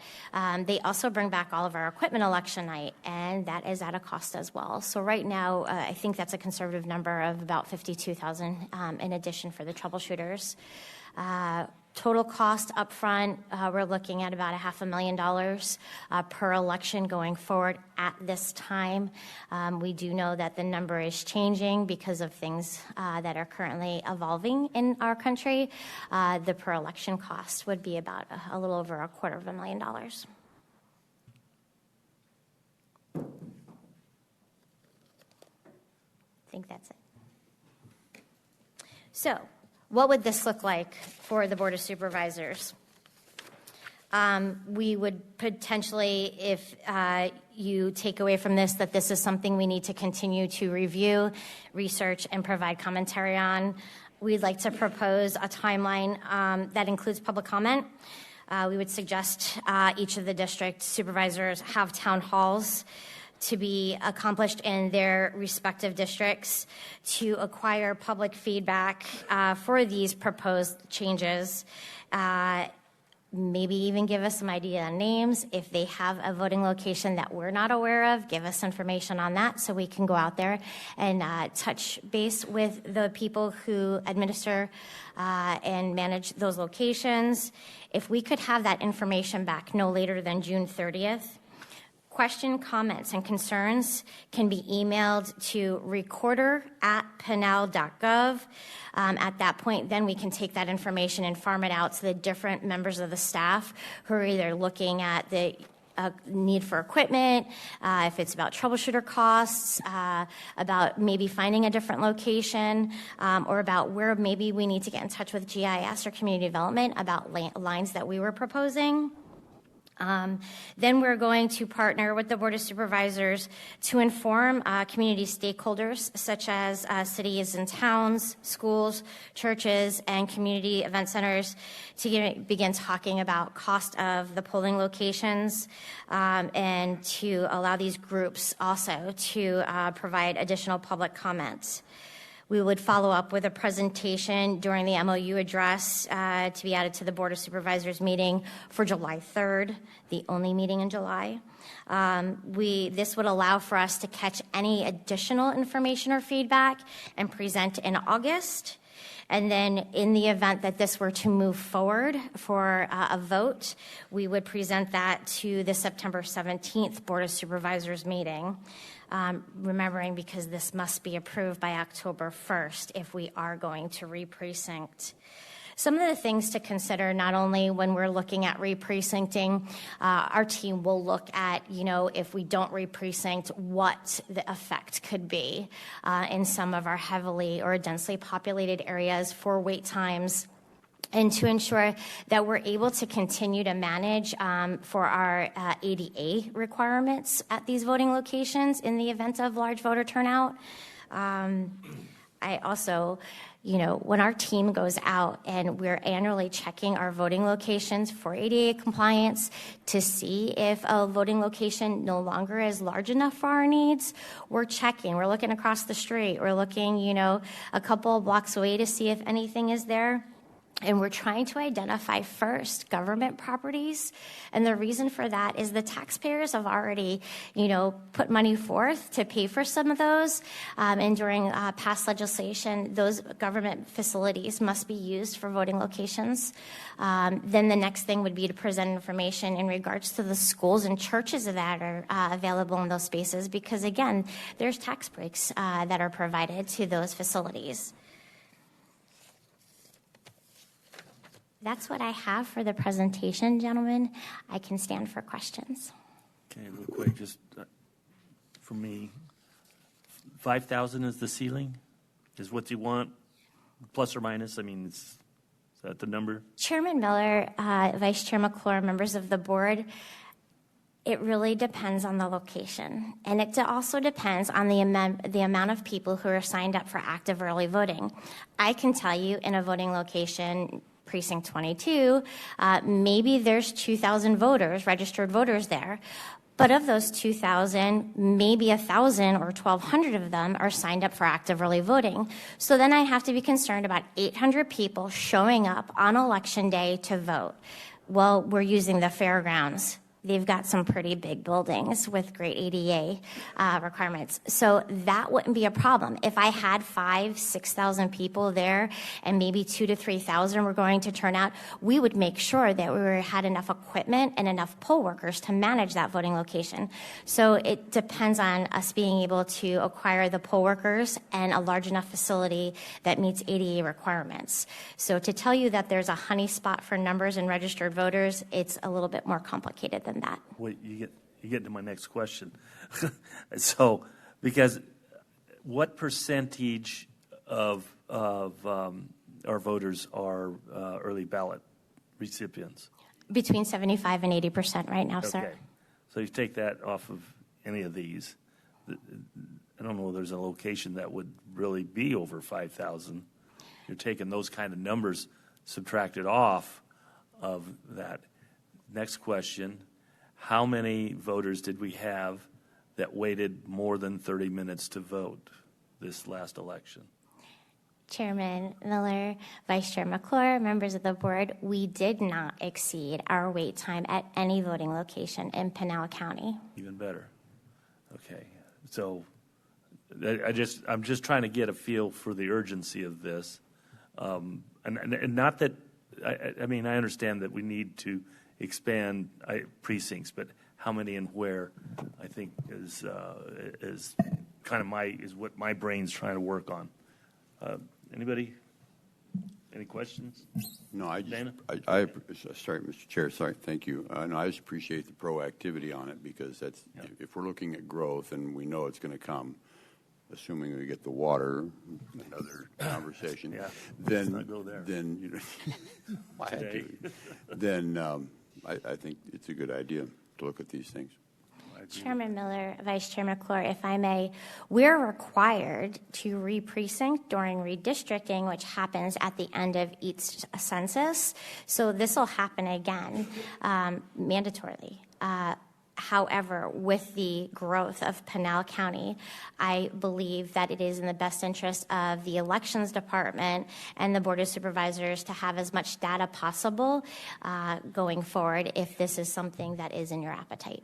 And one other question. Well, I was just going to say, the next census is 2030. Okay, go ahead. Right, yeah, 2030 is a ways off. So in your projections, how far, I mean, I know you're looking at projected plats, but how far out are you looking? How many years? If you have to do it in odd years, you've got an every 2-year possibility.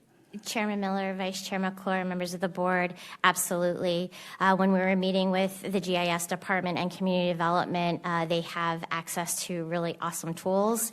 And so we were able to look at not only areas that are programmed for development soon within the next 2 years, again, because I can only do this in odd years, but they also have the ability to project out further than that. So we're looking at about 4. So that's really helpful, because then we know if we're getting into a really tight spot in 2027 going into 2030, we're trying to be proactive. And we're also looking at land that is possibly platted or has PADs but is not developed yet. We're looking at all those things, correct? Yes. Correct, sir. Thank you. You have a question? Oh. Yeah. Okay. Thank you. Thank you, gentlemen.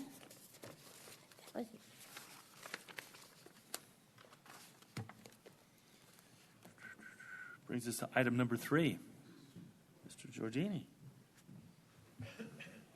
Honorable Joseph Giorgini, presiding judge. Good to see you. Good to see you, Chairman. Chairman Miller, Vice Chair McClure, Supervisor Vitiello, and Supervisor Surtee.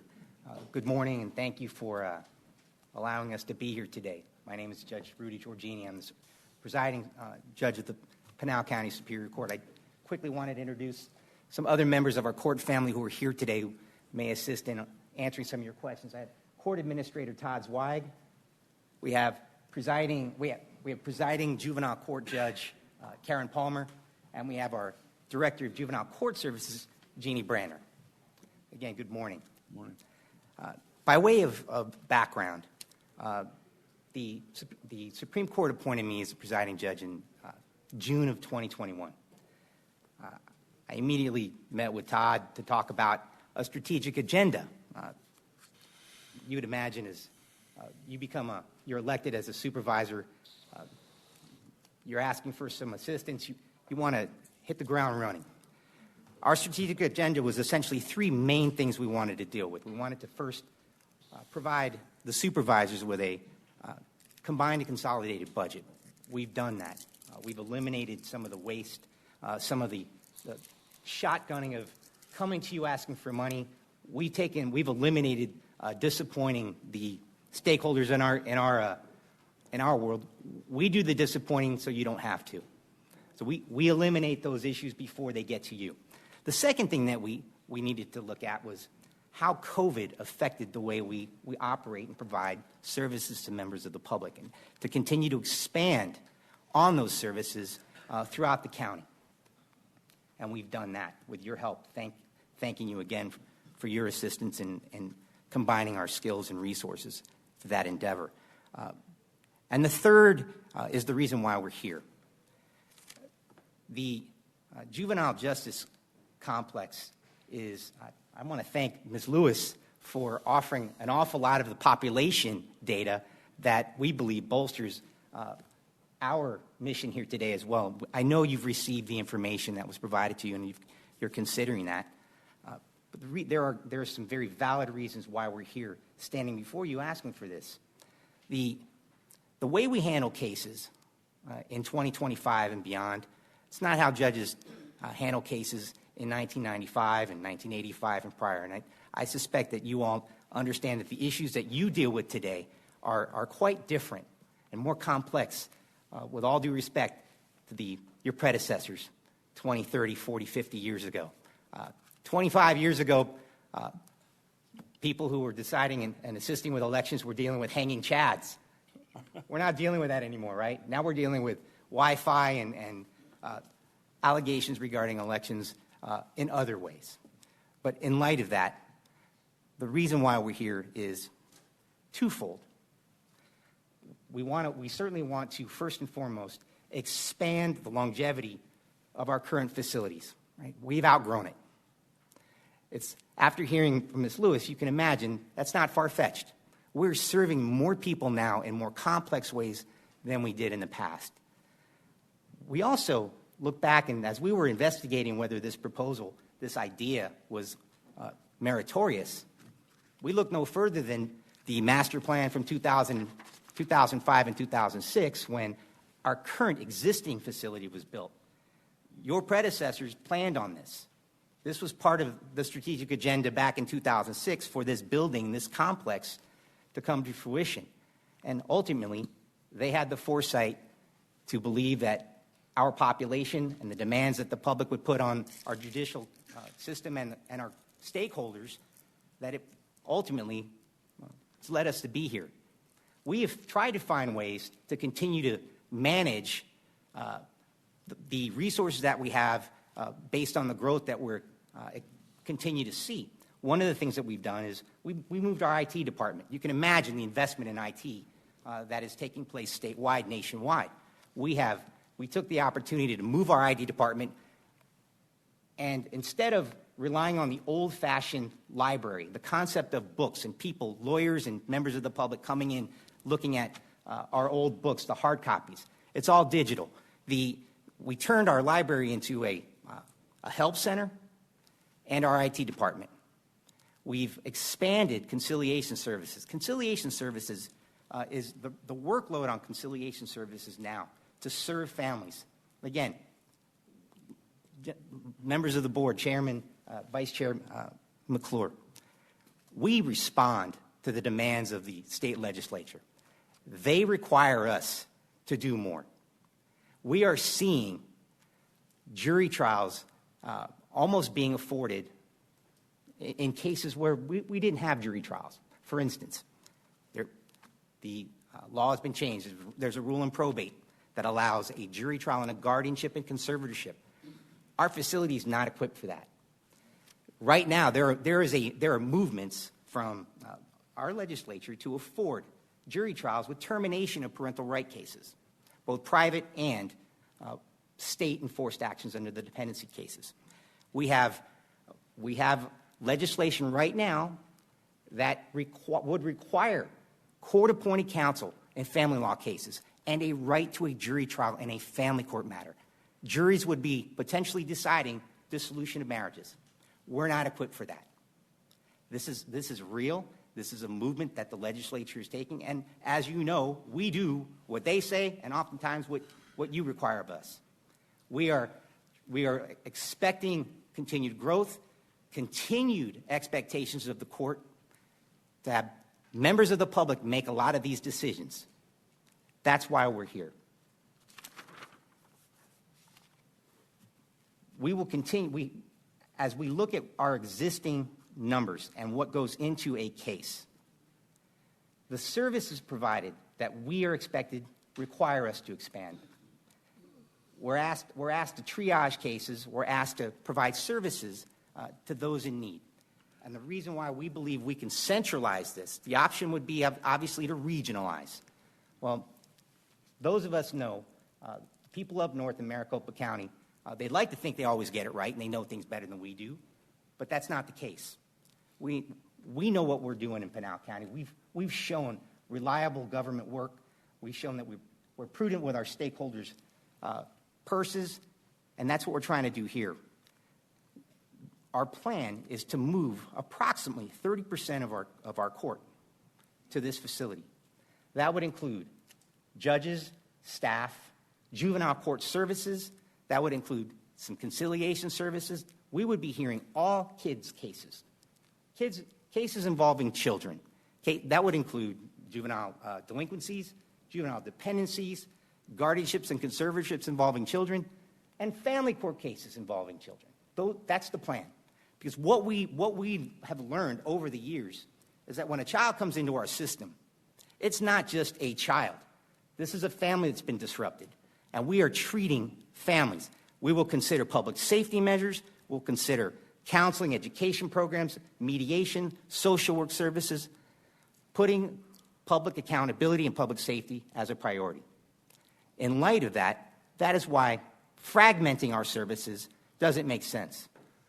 We have an abundance of talent, but it's not limitless.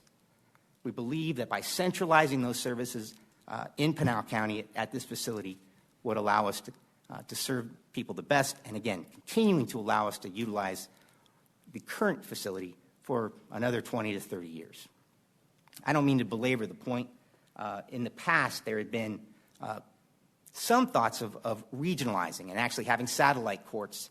Well, we do have them in context. We have Superior Court clerks, and we have staff and kiosks with self-help centers to help those of us in the different various regions of our county. We promote that. We continue to invest in IT to allow access to justice from all four corners of our county. But Maricopa County is the perfect example as to they spent an awful lot of money building actual courthouse facilities for a superior court to conduct trials and cases in different areas of the county. Everybody's coming back downtown. Everybody's coming back downtown. So the cases that are being allowed to move forward virtually, that's saving people a ton of money. We are reaching them where they don't have to come to us, and we're implementing IT every single day to allow people access to our court. But what they've decided to do is cases involving public safety, jury trials, all of that stuff is happening in the downtown facility. And they've got some additional work that they're doing in their satellites, but it is a testament and an argument against regionalization. I know, again, that you've had an opportunity to review the data. If you have any questions of me or any of our stakeholders here, I'd love to hear them and offer you whatever assistance we can. Okay. Mr. Chair, real quick. Supervisor, go ahead. Judge, good morning. So I know the Superior Court is overloaded with cases and judges. How many courtrooms do you have there? Is it 7 or 9? I can't remember. We have 10 courtrooms capable of conducting jury trials. 6 of those courtrooms are secured, meaning matters of public safety allow us to transport inmates who are in custody up through a secured tunnel and get them in and out of the courtrooms. But we have 10 courtrooms that allow us to conduct jury trials. By your grace, back in 2017, we did expand. The expansion, we're almost at capacity with those facilities as we speak right now. Our plan is to take the entirety of the second floor and continue to grow conciliation services, because that segment of our community, the court community, is doing more. Their outreach is beyond family matters. They are now in dependency cases. We're blessed to have the best conciliation director in the state. Our conciliation court is the model for the rest of the state. They've got their fingerprints on just about every single case, notwithstanding adult criminal matters. They are offering services at a very, very high level, requiring us to give them a bigger footprint in our system because they assist us in closing matters. As the legislature puts more requirements on us, which extends the life of a case, it's our conciliation people that are closing cases rapidly. We also implement settlement conferences and other non-trial resolutions. But to answer your question, Vice Chair McClure, there are 10 courtrooms with jury boxes. We have hearing rooms. We have 6 hearing rooms that we utilize to do a multitude of other hearings. So in the new facility that we're proposing, are you talking about 30% of your cases? Are you talking about 3 or 4 courtrooms over there? Yeah, we anticipate, based on the information that we have, we can formulate small pettit juries. We would still do, if we have to do jury trials in guardianships and conservatorships, and we have to do jury trials in dependencies and severances, we can manage those because there's small pettit juries. We can have those facilities prepped. That's part of the plan. So yes, that's the answer. And public defense is sitting out there. They have a nice courtroom, just you could borrow. Probably. Kidding. We've got, Vice Chair McClure, we've got facilities planned for all of our stakeholders. We also, obviously, the building, as our current facilities, are open for any of our county partners to use accordingly. Thank you.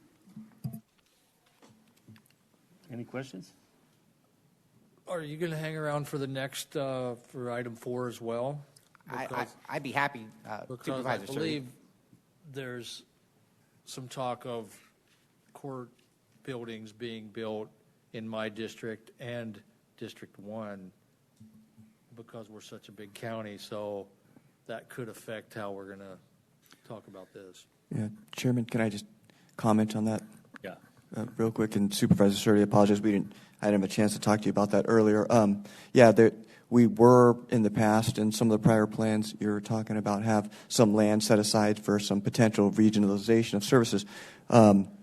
However, over the pandemic and the way technology is being used, that footprint is probably going to be, from a court services perspective, look different and be smaller, and we can repurpose that. So my understanding, and as Himanshu comes up, he'll probably explain it, but the renovations and additions to the District 5 campus will be what the current needs are, and we can determine with whatever other vacant lands there are and adjust to those needs. But that footprint might be a little bit smaller for those services than originally discussed in that meeting.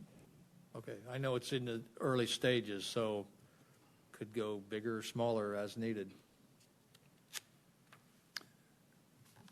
My question will come right down to dollars and cents. Has anybody calculated what kind of dollars and cents we would spend on this expansion? And totally, I understand the justification and probably the need. So, but we gotta better understand how and where we'll go with the dollars. My non-construction information, because you're a builder, Chairman Miller. I know Vice Chair McClure, I know you're a businessman. You all come from the private sector. I did once a while ago come from the private sector. I've been told that would be asking that the bonding would be at $35 million for this facility. That's what I've been told. Okay, that's fair. If I can hold you at that. I'm pointing to our court administrator, Mr. Zweig. If you'd like to, please come on up if you feel the need to. If there's anything you can add, but that was the number that I've had nightmares about. Okay, that's fair.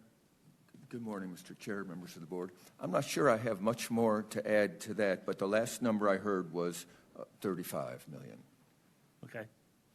Did you have any more technical questions or anything that I could answer?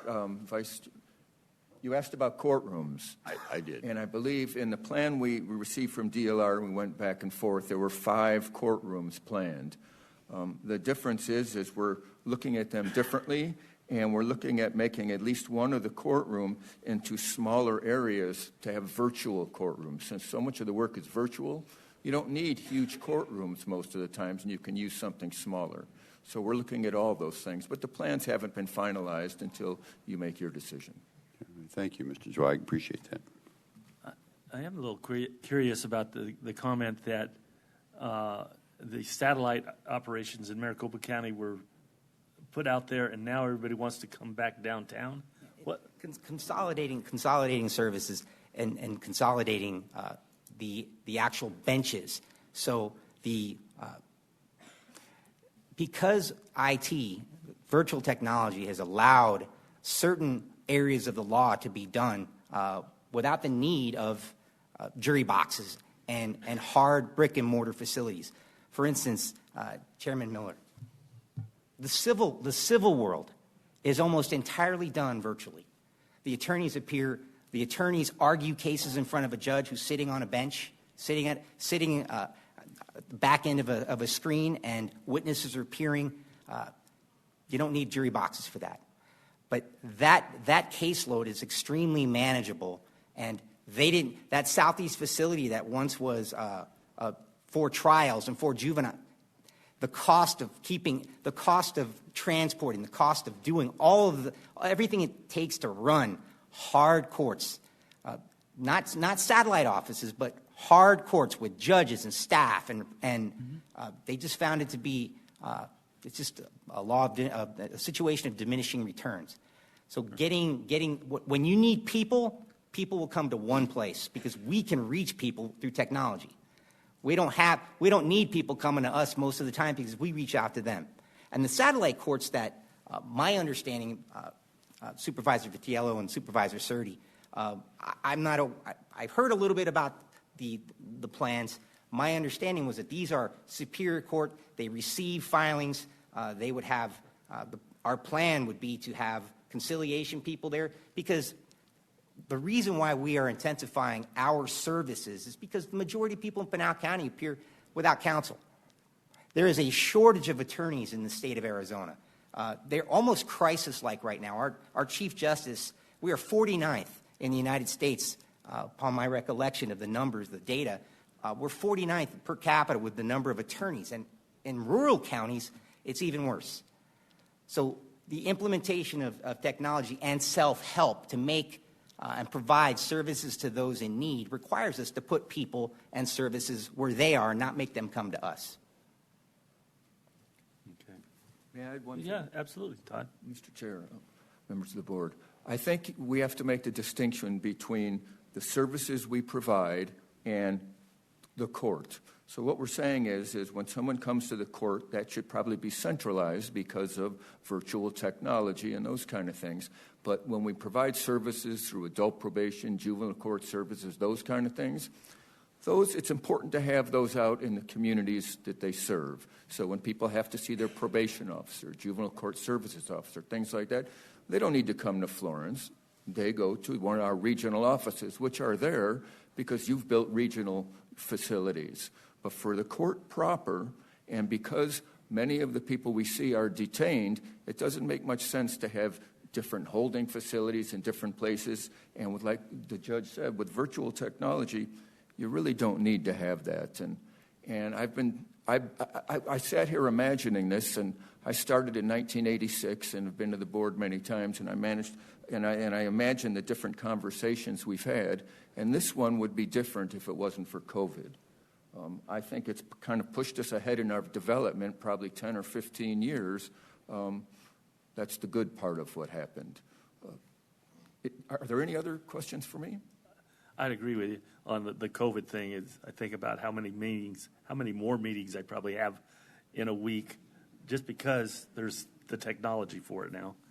But but the only other thing that triggers my brain about when we decreased the number of JPs, one of the big arguments was, well, somebody will have to drive 10 more minutes to get to their JPs.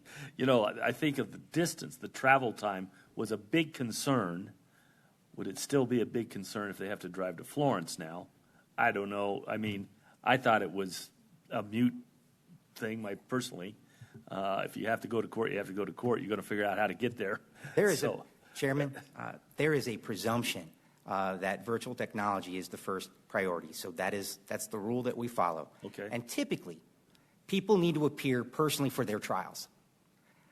Absent trials, we implement virtual technology. So there's so much that we do in the majority of our day on a screen with people from the public appearing and arguing cases and us adjudicating cases.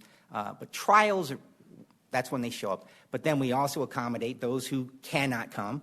If they have a legitimate reason for not being able to appear, and transportation might be one of them, they can appear virtually. Witnesses. One of the things we've done, for instance, to help speed up criminal trials. Well, typically, years ago, you get a motion to continue a trial because the witness was out of state or the victim wasn't feeling well, couldn't appear. Now, Those cases are going forward because of virtual technology. Somebody could be testifying in Alabama, and a victim could actually participate in her trial virtually. So the driving part, that's why we fully believe that these potential additional satellite offices, receptacles, Superior Court clerk facilities, conciliation, that works. Respectively, Supervisor Vitiello and Supervisor Surdy. That works for us. That works right. That harmonizes the services that we're talking about. And that was my question right there. So when they're coming virtually, where are they? They're in a satellite Superior Court office. They're at home in the Lazy Boy. It depends, Vice Chair McClure. If somebody's filing an emergency request for an order of protection, that person might be sitting at a kiosk in one of those satellite areas. Maybe in Santan, maybe in Maricopa. If a person's appearing for a hearing, they might take a 15-minute break from work. They might be out in the hallway. They might be sitting in their car. Absolutely. It's a different world. It's a different world out there. And again, the things that we dealt with 15, 20, 30 years ago, we would have never imagined we'd be doing what we're doing in 2025. Okay, thank you. All right. Any other questions? Thank you for your time. Thank you, Your Honor. You good to go, Mr. Reader? Okay. All right. Brings us to item number 4 on the agenda. Discussion and analysis of a long-term financing. There we go. Himanshu? Good morning, Mr. Chairman, members of the board. Himanshu Patel, Deputy County Manager. So we're here before you to seek guidance on some major capital improvement projects related to facilities. You heard some of the growth projections as it relates to preceding, and you also heard one of the areas of the justice needs related to juvenile. But there are other county needs in terms of facilities, and it primarily pressured through aging infrastructure and also growth needs that the department needs. So what the guiding principles have been in identifying the recommended projects have been some master plans that were approved in the past by the county. Along with, in 2018, we did a county-wide facilities master plan just to understand department needs as well as lining those up with projected growth and the department's growth. And then third was the space needs assessment that was part of item number 3. So these are the 6 facilities projects that are being recommended today, and we need guidance from you. The first one is an administration building.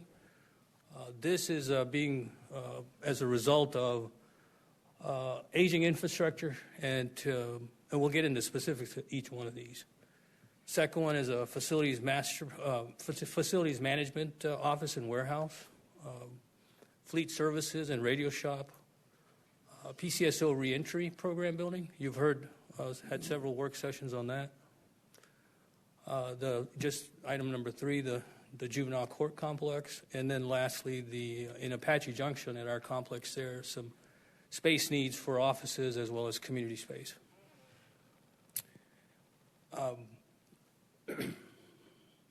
But before I talk about this slide,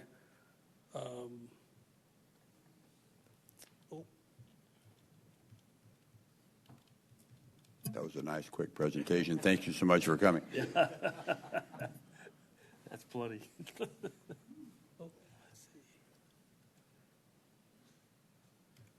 Okay, this slide just represents facilities management in terms of operational cost per square foot. So you can see collectively with utilities, custodial, and maintenance services about $5.25 per square foot. Okay, the first project is administration building to be located, if funded, on this campus here at our Florence Administration Complex. Currently, it's intended to be a 5-story building, approximately 125,000 square feet. Estimated cost is $73 million. This current year, as part of the budget process, the board did allow funding to at least do initial design. So the status of it currently is in a design, is in progress. The building here, as part of phase 1, is intended to replace Building E, as well as Building D, the former county attorney's office building. The occupants of this building will include several of our elected offices, our Human Resource Department, our Budget and Finance Department, Economic Development and Workforce, assessors, treasurer, recorder, along with having necessary common space and meeting rooms and training room opportunities. And so the location it will be, based on our initial planning, is to be located in the south parking lot, right to the south side of this currently building. The project is intended to demo Building E and Building D to allow for parking opportunities. Let's see, right. That's too far. Is there one here? Use the mouse.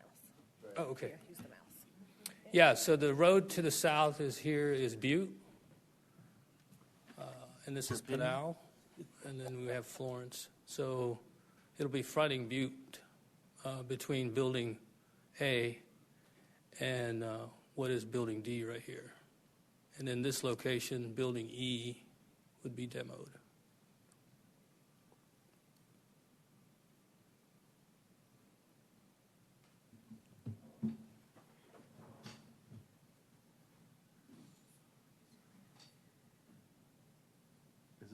Is there anyone in E? Or, Yes. I mean, D? D is completely vacant. Is vacant. No, it's vacant in anticipation of demolition. Square footage wise, you're demoing how many square feet and building how many square feet? So we would be demoing, Building D is 30,000 square? 30,000, and Building E is? 20, so 55,000 we'll be demoing. And then the project would be For reference to the operational cost of those buildings is quite high. A is very high for They're aged, yeah. their age. I mean, it's like, what's it, $15,000 a month to operate Building A? Correct. And D would be similar. 125,000 square feet. But if you look at Superior Court, it's about $8,000 a month for that. And it's a much larger building, so the efficiency of the new buildings is amazing. Yeah, and we'll cover kind of the residual existing O&M costs as well as what the new O&M costs would be for the new buildings and do that comparison.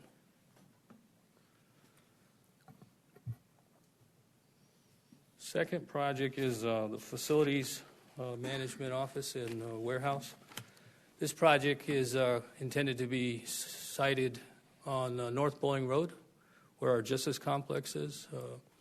In early 2000 or late 90s, early 2000, we had the foresight to buy a lot of land on the east side of 79 and Diversion Dam Road. And so along with the master plan that was done, these are projects that were sited in those locations. And so this is a one-story building for administration operations related to facilities management, and then a warehouse and custodial operation. Total area for this building project is 30,000 square feet. Estimated cost is $17 million, and the status is currently in design. Here's some diagram, 3D diagram of what the building would look like. The access, Bowling Road is in this location. So this is your front administration, and then the back is the warehouse custodial operations. This is directly north of the ME's office. That is correct. Right next door to it, yeah. Correct. HB? Yes, sir. This building, is this like going to be like, okay, probably 30 years that you're projecting Correct. out that it'll be touched again? I mean, or outgrown, I should say? Yeah, all of these projects are intended to last us 30 plus years, and the growth related to the services that these departments provide, as well as the personnel attributes that are projected for growth. Thanks. This kind of shares with you a site plan of the project. And so Bowling Road is on this side, the frontage, administration building, and then the warehouse. Third project is our fleet services and radio shop. This is a project, again, based on longevity of its existing use, has used up its useful life. Many of you probably have visited our fleet services facility. And so this is a project also to be sited on Bowling Road, just north of facilities. So it's just domino. And it's a one-story building with an IT radio shop who provides direct support to PCSO for their technology needs. This is a 78,000 square feet facility. Projected cost is $32 million, and the design for this is also in process. This gives you a kind of a site plan of relationship to automobile bays and mechanical operation and administration operations. Here's a site plan. You could see on the south side, this is facilities and this is fleet. Some dimensional perspectives of what that building would look like.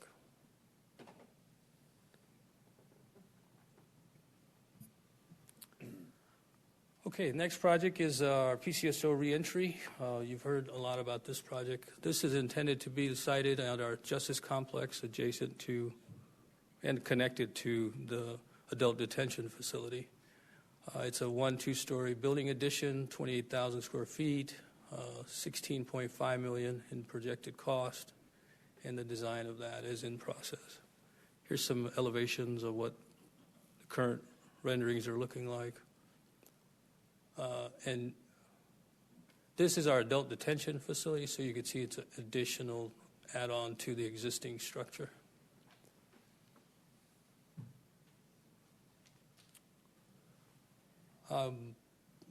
Next project is the project we just spoke about on item 3, the juvenile court complex. The number is a little different than what was reported.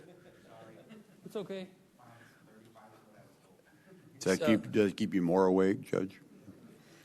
Again, this is cited to be also over on Justice Complex along Diversion Dam Road.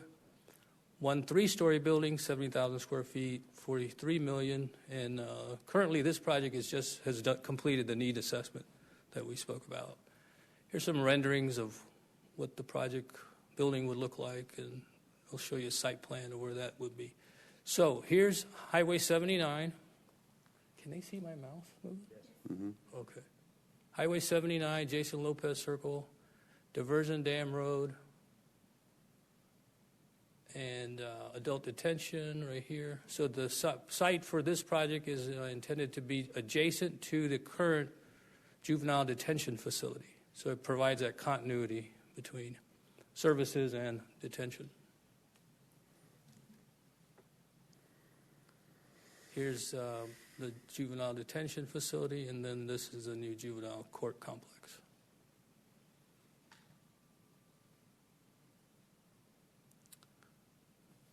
And last is the space and office and community space needs in our Apache Junction complex. This would be adding additional space within our complex there, one single-story building with about 7,500 square feet, $8.5 million, and then this one is currently just pending based on direction we get from the board. This is a project that is intended to add additional square footage within the Apache Junction government complex so that, and this is the location of the North 800 building, so this would allow some opportunities to free up additional offices in the main complex to repurpose those. But this project would add also a community space room that is needed in that area for stakeholders and stakeholder groups. Currently, the campus does not have anything of that. And so, and Supervisor Surdy has been left to reach out to community colleges in the city to help use space. And so I think it's best to have something on site on our campus. You said one story. I thought two stories had been It's discussed. two-story, right? Two-story, sorry. Okay.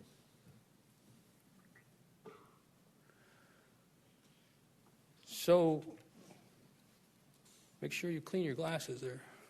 Here's a slide that kind of gives you an overview of the overall cost and capital needs for the various. So I'm the messenger. The customers are all behind me.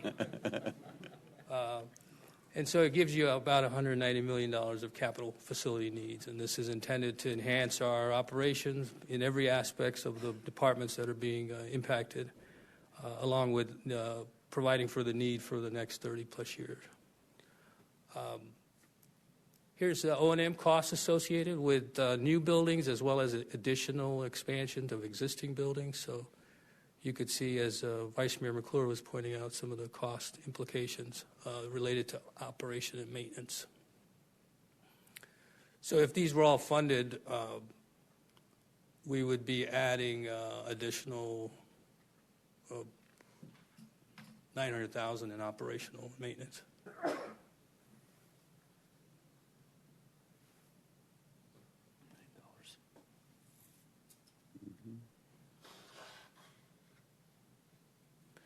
So that concludes my portion of the discussion. But importantly, we wanted to also talk about, okay, so here's the need for $190 million. Well, what's the game plan to help finance, and what is our opportunities in terms of financial implications for this? So I'm going to turn it over to Mr. Reeder, who's going to, as well as Angie, who can also maybe touch on the implication it may have on our county budget. So. Any questions? Yeah, before you step down, I do. Yes, sir. So I kind of thought at first, I mean, you're showing us renderings and some things like that. I thought we were doing these at CM at risk going forward, that these projects would be, because there's cost savings there. You can get valued engineering and that type of stuff. So that's still the game plan? That is the game plan. That is the game plan, okay. Yeah, these were, we have to get some analysis done for project estimate and project costs, but the larger projects are directly in line with doing CM at risk, so there's a greater savings opportunity. Okay. So I'm all about saving. Yes, sir. Thank you. Thank you. Thank you, Mr. Patel. Mr. Chairman, members of the board, good morning. Mark Reeder with Stifel.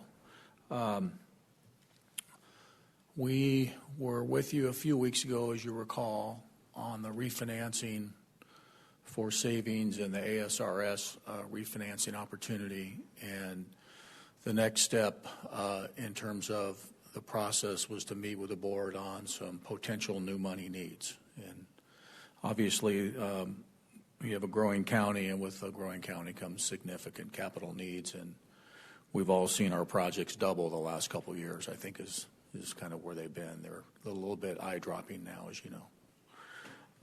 And so what the county, what staff had asked me to do is share with the board, if you were to finance, this says $196 million. The number I heard this morning is down to about $190. That assumes that you would give staff direction to move forward with all of the projects on Hamachi's list. And so I know that perhaps the board has not had a chance to decide whether you're going to do all the projects or you're going to do some of them. But let's just assume for the moment that the board wanted to move forward with all of those projects, combine them with our other financing that we're going to do here shortly. What are the financial implications of that? As you know, we would go onto the bond market, and we would sell bonds to the tune of $190 million in the marketplace. And I've had some conversation with staff about amortization, very similar to a mortgage, as you know. And the thought here would be, since these buildings last for really 30, 40 years with good maintenance on them each year, that it probably made sense to amortize the debt on the new buildings for probably 30 years at the moment. And that would match, kind of the average life of your assets. So we don't see that as being a problem. As far as interest rates are concerned, as you know, at the moment at least, we're able to issue the tax-exempt bonds for our governments at low cost of capital. As you know, the administration in D.C. is looking at that as a takeaway. So we're constantly keeping an eye on that situation. But at any rate, that aside, we're able to issue bonds on a tax-exempt rate. My guess is if we were in the market for you today as a AA rated county, we're probably, give or take, 4.25 money. Okay? Estimated. The market's bouncing around on us right now, as you know. It looks as if the economy is slowing based on some of the indicators. The manufacturing, the employment numbers, consumer confidence is, nothing catastrophic at the moment, all in all, but it seems like it's slowing. That's good on the inflation front. That's good for interest rates, and then that's being offset by the tariff conversations. So the market's moving on us. I just wanted to share with you, if we were in the market today, roughly, let's go with 4.25 money. We ran this at 4.75 money just to give us some cushion here. We always like that. We would downsize it to $190 million, as I understand it. At 196, it would be about $12.2 million. I think if we shave off $6 million, we'll be down in the $11 million number. If you do that. So I hope this is helpful for you, just kind of for starters. Obviously, there's no tax adjustment here. This would be funded from existing budget capacity within your budget at around 11.5 to, let's just say 11.5 to 12, just for planning purposes. And it's my understanding, talking to staff, and they can answer any questions that you might have in that regard, that the county budget would be able to support a debt service payment in this amount. So I know you've seen me before. We always have lots of numbers for you. You've got plenty of bonding capacity. That's not an issue. You have the budget capacity to make a debt service payment. And again, Angie and Leo can address any questions on that side. And so I just wanted to share this information with you this afternoon. If possible, simply because, as you know, we're trying to tee up the 2 refinancings to save the county money on that side, we have to go through this fairly long public hearing process, as you know, and our calendar. And of course, we can change this. We know this is a big decision for the county. The county would suggest that the county would need to publish in the newspaper, which is part of the statutory process for our counties, somewhere around April 7th. And if we meet that timeline, we would be in a position to come back to the board probably on April 30th for our public hearing, required under statute, no action, and then come back to the board for resolution approval on the May 28th meeting, and then keep the transaction moving forward. So with that, I'm glad to answer any questions. I hope that was helpful to you, and glad to answer any questions the board might have. I think my question is more to Ms. Woods.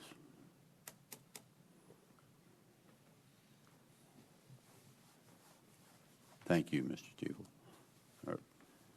Chairman Miller, Vice Chair McClure, Angie Woods.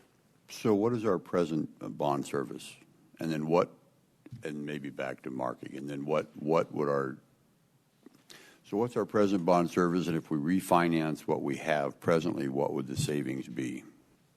So, so my point is to get to, like, if you're going to pay out what he was just showing at, $11 million a year, what are we saving on our others? So what's the offset? the offset of refunding the 2015, 2014 bonds, we're saving approximately $300,000 a year. So not, some, but not, okay. Okay. Is that what you wanted to? I know it's not probably not what I wanted to hear, but that's what I got. Okay, that's fine. Chairman, can I just add to that intention of your question? So you're talking about for the railroad bonds that the question's being asked, but you're probably also implying the question on the pension bonds. And so What was the MPV on that? Did you have that on the top of your head? If I remember right, it was maybe 20. Yeah, it was. But Yeah, I want to say it was about 20 million over the course of the entire issuance, yes. yeah, and so the 300,000 a year on the road one I think was 4 or 5-ish, 3 or 4-ish, and that one's 20. But the thing about the 20, to your question, is that you can distribute that over the life of that. You can shorten the term of the debt, or you can do kind of a hybrid, and you can, as you're saving X amount a year, let's say $1 million or $2 million a year on that, you can decide when you want to take that credit. So let's say we get into a recession situation, which we will get into at some point in time and at some level. Those savings could be activated during those times because maybe the recession lasts 12 months, 18 months, maybe 24 if it's real bad. Then that's a couple years worth that you could save. And that savings is over and above what the normal contribution to this unfunded liability is. So that $20 million is net gain over what we're currently paying in our normal EREs for that liability, both current and unfunded in the future. That's the ASRS. That's for the ASRS, yeah. Right. I think that was the heart of your bigger question. The other one was a refinancing of some road projects mixed with some general fund stuff, but the significant portion is that part. Thank you. Chairman Miller, Vice Chair McClure, I apologize if I misunderstood the question. That's okay. We've had conversations. I'm just trying to, get it out. So, okay. I don't really have another question for you at the moment. Well, I guess the good news is we have bonding capacity. The bad news is we have bonding capacity. So it's just where will we go with this? I guess I do have a question. The revenue, are we projecting the revenue? Are we going to be able to sustain enough income to make these payments? Yeah, Chairman, we don't have a summarized version in front of you at the moment, and we will do that in the budget process because we're in that development process now. We have combed through some of those projections, both on the revenue side and on the expenditure side. And on the revenue side, we combed through property valuation changes, state shared revenues, fees, charges for services, local sales tax as well. Right now, we were still trending pretty high, maybe more like around 10% plus or minus on some of our excise taxes. Local, state shared a little bit less, but we dropped those down to more like a 3-4% to be conservative, along with planning to recommend reducing our property tax rates to the truth in taxation rate. So, essentially keeping existing levies flat on existing properties, which is really when you offset inflation as a reduction in your effective tax. Meaning we would only be adding to the property tax roll the new additions. And so doing that, as well as taking those conservative revenue estimates, we believe we can meet all our strategic goals. Structurally balanced budget, a 20% reserve. On the expenditure side, the compensation adjustments that would be needed for the market, as well as, which will be a future item, covering any increases in our benefits trust cost. And then, of course, maintaining our credit rating and trying to think if there were any other financial strategic objectives that we had on the list. Additionally, we estimated some additional budget requests that might come through the process. Obviously, those have not come before you on the board, but we've made some estimates in there to ensure that we could sustain any kind of, a bond payment associated with the new money that was discussed by Mr. Reeder. And I know we haven't had this discussion yet, but TNT is about 9 cents, 8 or 9 cents. I think so, yeah. On the primary side, I think it's 336, and we're at 345 now. There'll be some level of equivalence of that with the flood control district and the library district, and the ratios would probably, they're going to hold the same because they're all based pretty much on similar values. There's a little bit of an adjustment on the flood control valuation, but whatever percentage decrease that is in the tax rate would apply to the others. And then, as Mr. Reeder was saying earlier, and the question asked, where are we getting all this money? I mean, we are a growing county. We plan to continue to grow, and we would like that growth to contribute to the services and needs that they're providing in demand. And so we think that this plan would be consistent with the growth. Yeah, I just want to maintain some conservative numbers on the revenue side. Years ago, we were all caught up in how much we were growing, and we'd say, well, we're going to grow by 5%, and then at the end of the year, the actuals was 1%. It's like we need to kind of slow the roll down here on this thing. So, you and I've had those discussions in the past. So, I just want to make sure that we stay pretty conservative, because there will be a recession of some type at some point in time, and those little speed bumps can sometimes be an issue. But if we plan for them, I don't think it will be. Chairman, I completely agree, and I think that us reducing the growth level as far as the revenues are concerned is to illustrate that and to plan for that. But of course, we could never time the recession perfectly in the forecast. So we're trying to smooth it out. But I think that's also why the cushion is helpful, because everybody panics during the recession, right? And that's natural. All of a sudden we go from either no growth to some negative growth for some consecutive months, and everybody gets real worried, and we're going to pull back to a certain extent, but then we know we're going to rebound. And then we know in this county we're going to continue to grow because we have opportune land and an opportune location. So we're just so to that point, we're taking a smoothing approach, but it's really nice to have that buffer when we need it, and I think that's probably part of the reason why the pension refunding is such a useful tool.